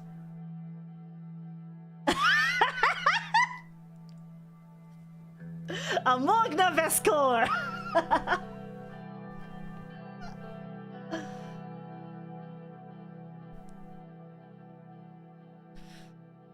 Oh my god, time to make this the most awkward dinner in the world. Oh, maybe just something to health and happiness. Oh god. Without class differences, I say talking to the bloody... Oh my god, I hate this.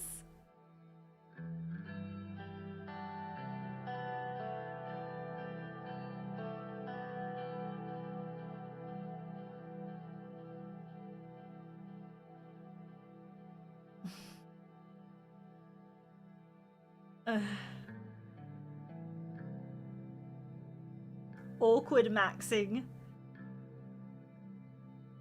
Yeah, maybe to constructive and beneficial future.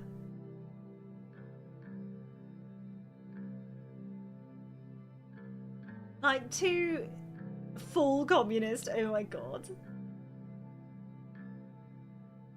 One is just like to us.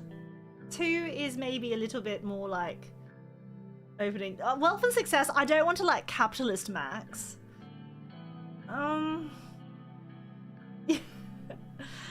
A Morgana Vescor does not. Oh god. Why is this so. Why is this so ridiculous? It's really.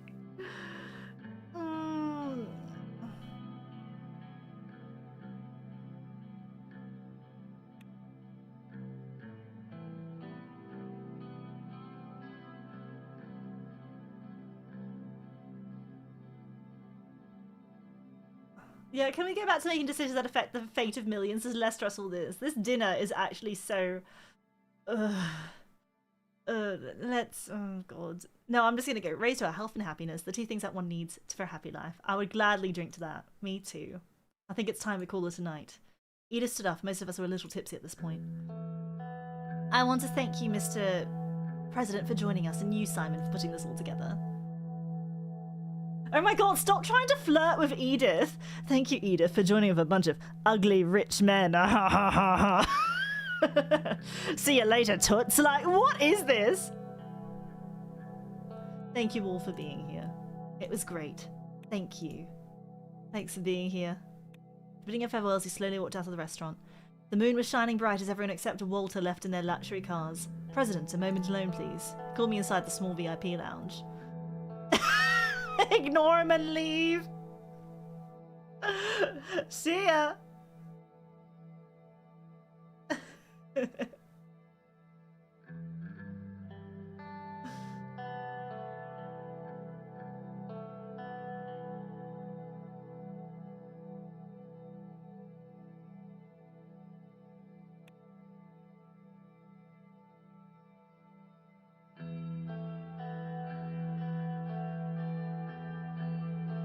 Could I just leave, or is that really awkward? Can I leave? Am I able to leave?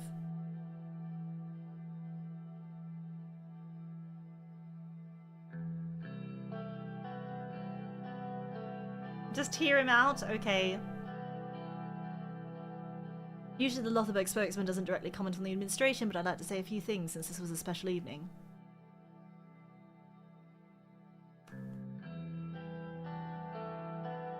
I'm just going to, sure if you have to. Finally, a president that listens to the people. It won't be easy to pass a new constitution through the Assembly and the Supreme Court. We could help you get through it. In return, help us with a few economic requests. Oh, come on. Also lit a cigar and took a few drives before continuing. Many in the group are disappointed in the economic direction that you took by promoting an inefficient planned economy. I couldn't care less.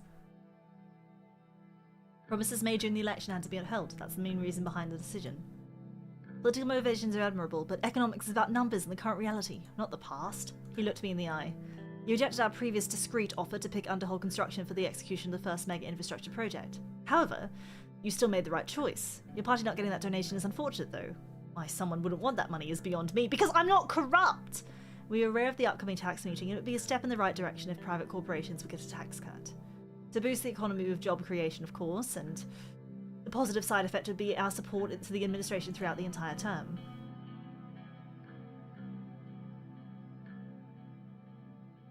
I will make tax decisions objectively. Can't promise you anything. Oh, let's not be hasty. The recession will end if Lothar is on your side, President. Why can't we all just be friends?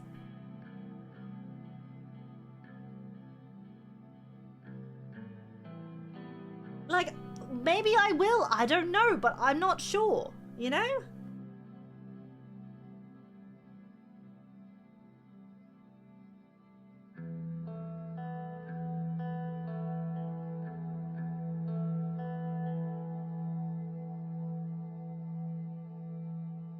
I don't want to. I have other plans for the economy. That's a shame. I did offer you a peace branch. There's an awkward silence. Either way, President, we're here and always ready to work if you would change your mind. Don't forget that.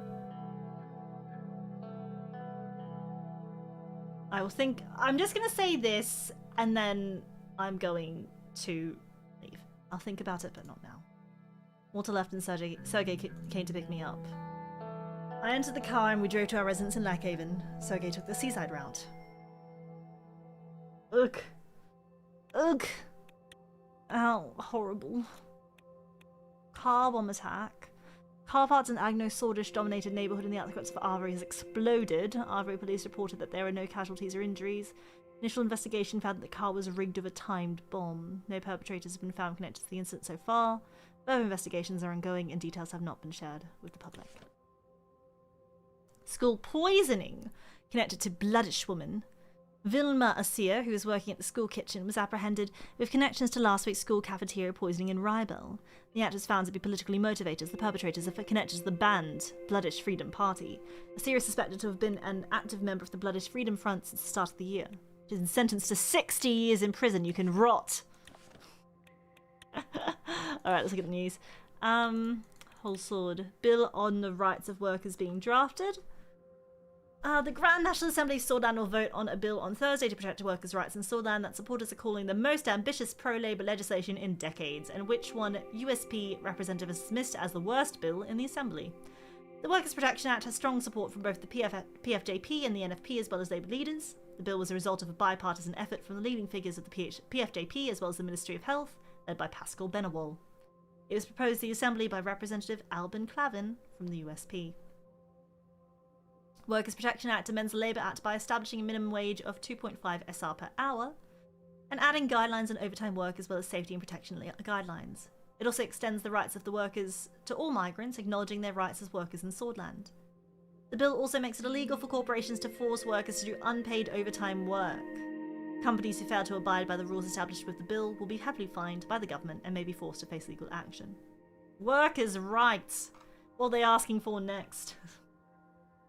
The bill, some estimates suggest costs for these firms would increase by 50% if they have to treat workers according to the proposed laws.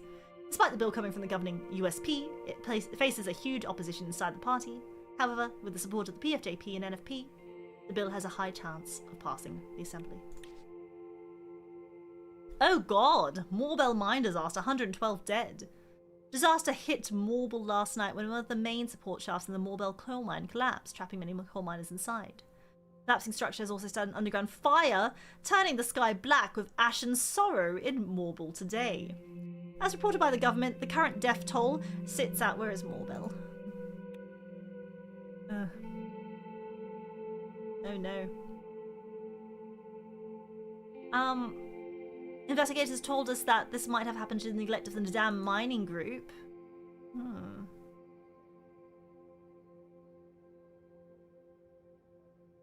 Families of miners and people in Morbel showed up in protest in the site of the disaster. Vincent, the workers' rights bill that has been drafted in the Assembly for the past few months comes too late. The eyes of Swordland now turn to President Rain to see his decision on the bill. Oh, what else was there? Blackhaven League. Oh, there's a League of Women march. Bear fruit.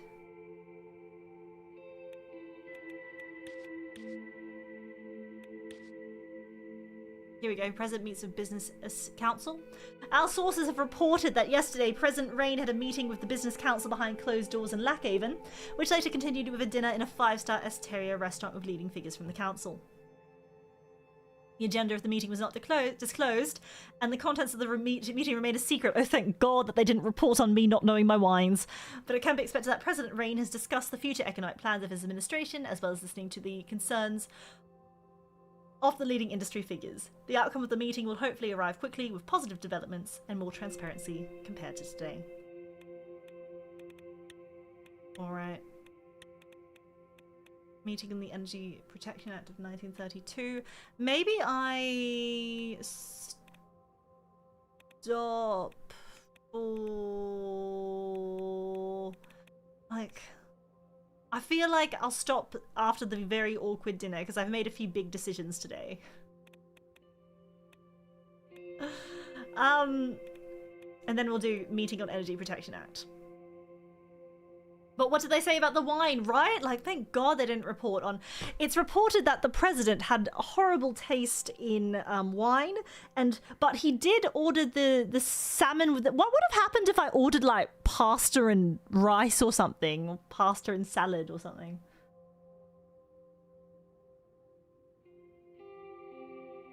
Like, would that have been reported on the news? Would they have hated me? God, how would I have made... I don't know how I could have made that dinner more awkward. Like, thank goodness I took his recommendation to get the salmon. Could you imagine if I got, like, beans? He's like, beans? Beans?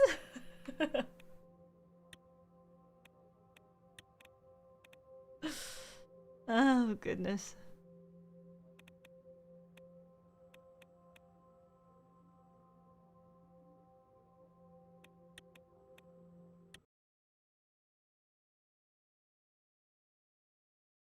Instant game over. I could fart in Tusk's face. If I had the beans, perhaps.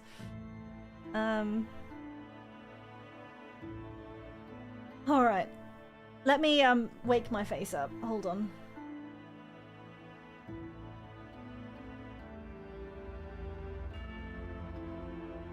I got scolded for picking 2 carbs. See, look at you, how dare you? A protein, like to get a protein and, to not get a protein and to get 2 carbs? How dare you, you uncultured swine. At least I knew I should have to get a protein and a carbohydrate. Wakey, wakey. Here we go. Yay! Yay! I'm alive. I can't believe I slept through that one. Honk shoe, me, me, me. Oh, goodness. Yeah, they'd impeach me now, I think. Oh my goodness, that would be horrible.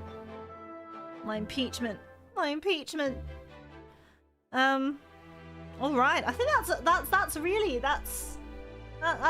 all that I had to do today. We had a bit of a yap, a bit of a yarn earlier, and then we did some Suzerain and some decisions were made. I think I had to make some very big decisions, like the constitution reforms. I'm looking forward to see how that comes and bites me in the buttocks. But that dinner was like, that was the most high stakes, intense action I've ever had in Suzerain. Oh, I had a terrible dinner. Oh goodness, it was quite horrible actually. I hope I never have to have, like, I hope I never have to be asked about my wine knowledge ever. Oh, I'm having the issue that a lot of people have been saying. I saw some of the other phase talents saying that they're having some trouble with the redirects on YouTube. And but mine just worked. I had to just reload it, I think. Okay. All right. Oh, I want to send you to Sinon, but she's doing an ASMR, and I don't want you like barging in there. Is it a very like soft and sleepy and sultry ASMR? Or is it like a one that she might want people to come in into? Oh, she just got another raid, so she'll be fine. Okay, all right, let's do it now. Let's do it now before, and then we're all just barging in. Yeah, being rowdy villagers. Use lowercase, thank you. Yes. All right, but yeah, I'll send you to Miss Sinon then. All right, let me find her. All right, it's quite relaxed. Oh, while gaming. Oh, okay, that's probably fine then. All right. Well, villagers, thank you so much for your time today. This has been your captain, Wilhelmina Frost of the Stellian Royal Guard, Legendary Knight of phaseconnect's newest generation phase saga. Mr. Steven Stroud, thank you for the super chat. Thanks to the entertainment captain, made my shift way better. I'm glad. Sir Jenkins, thank you for 9 months of Frost Guardianship over on Twitch. Do appreciate it. And Kotazuma, thank you for 3 months of Frost Guardianship over on YouTube. See you next time, Captain. See you next time as well. Thank you so much for coming. All right. I think that's all I've got to say, but leaves me with just one thing, I think.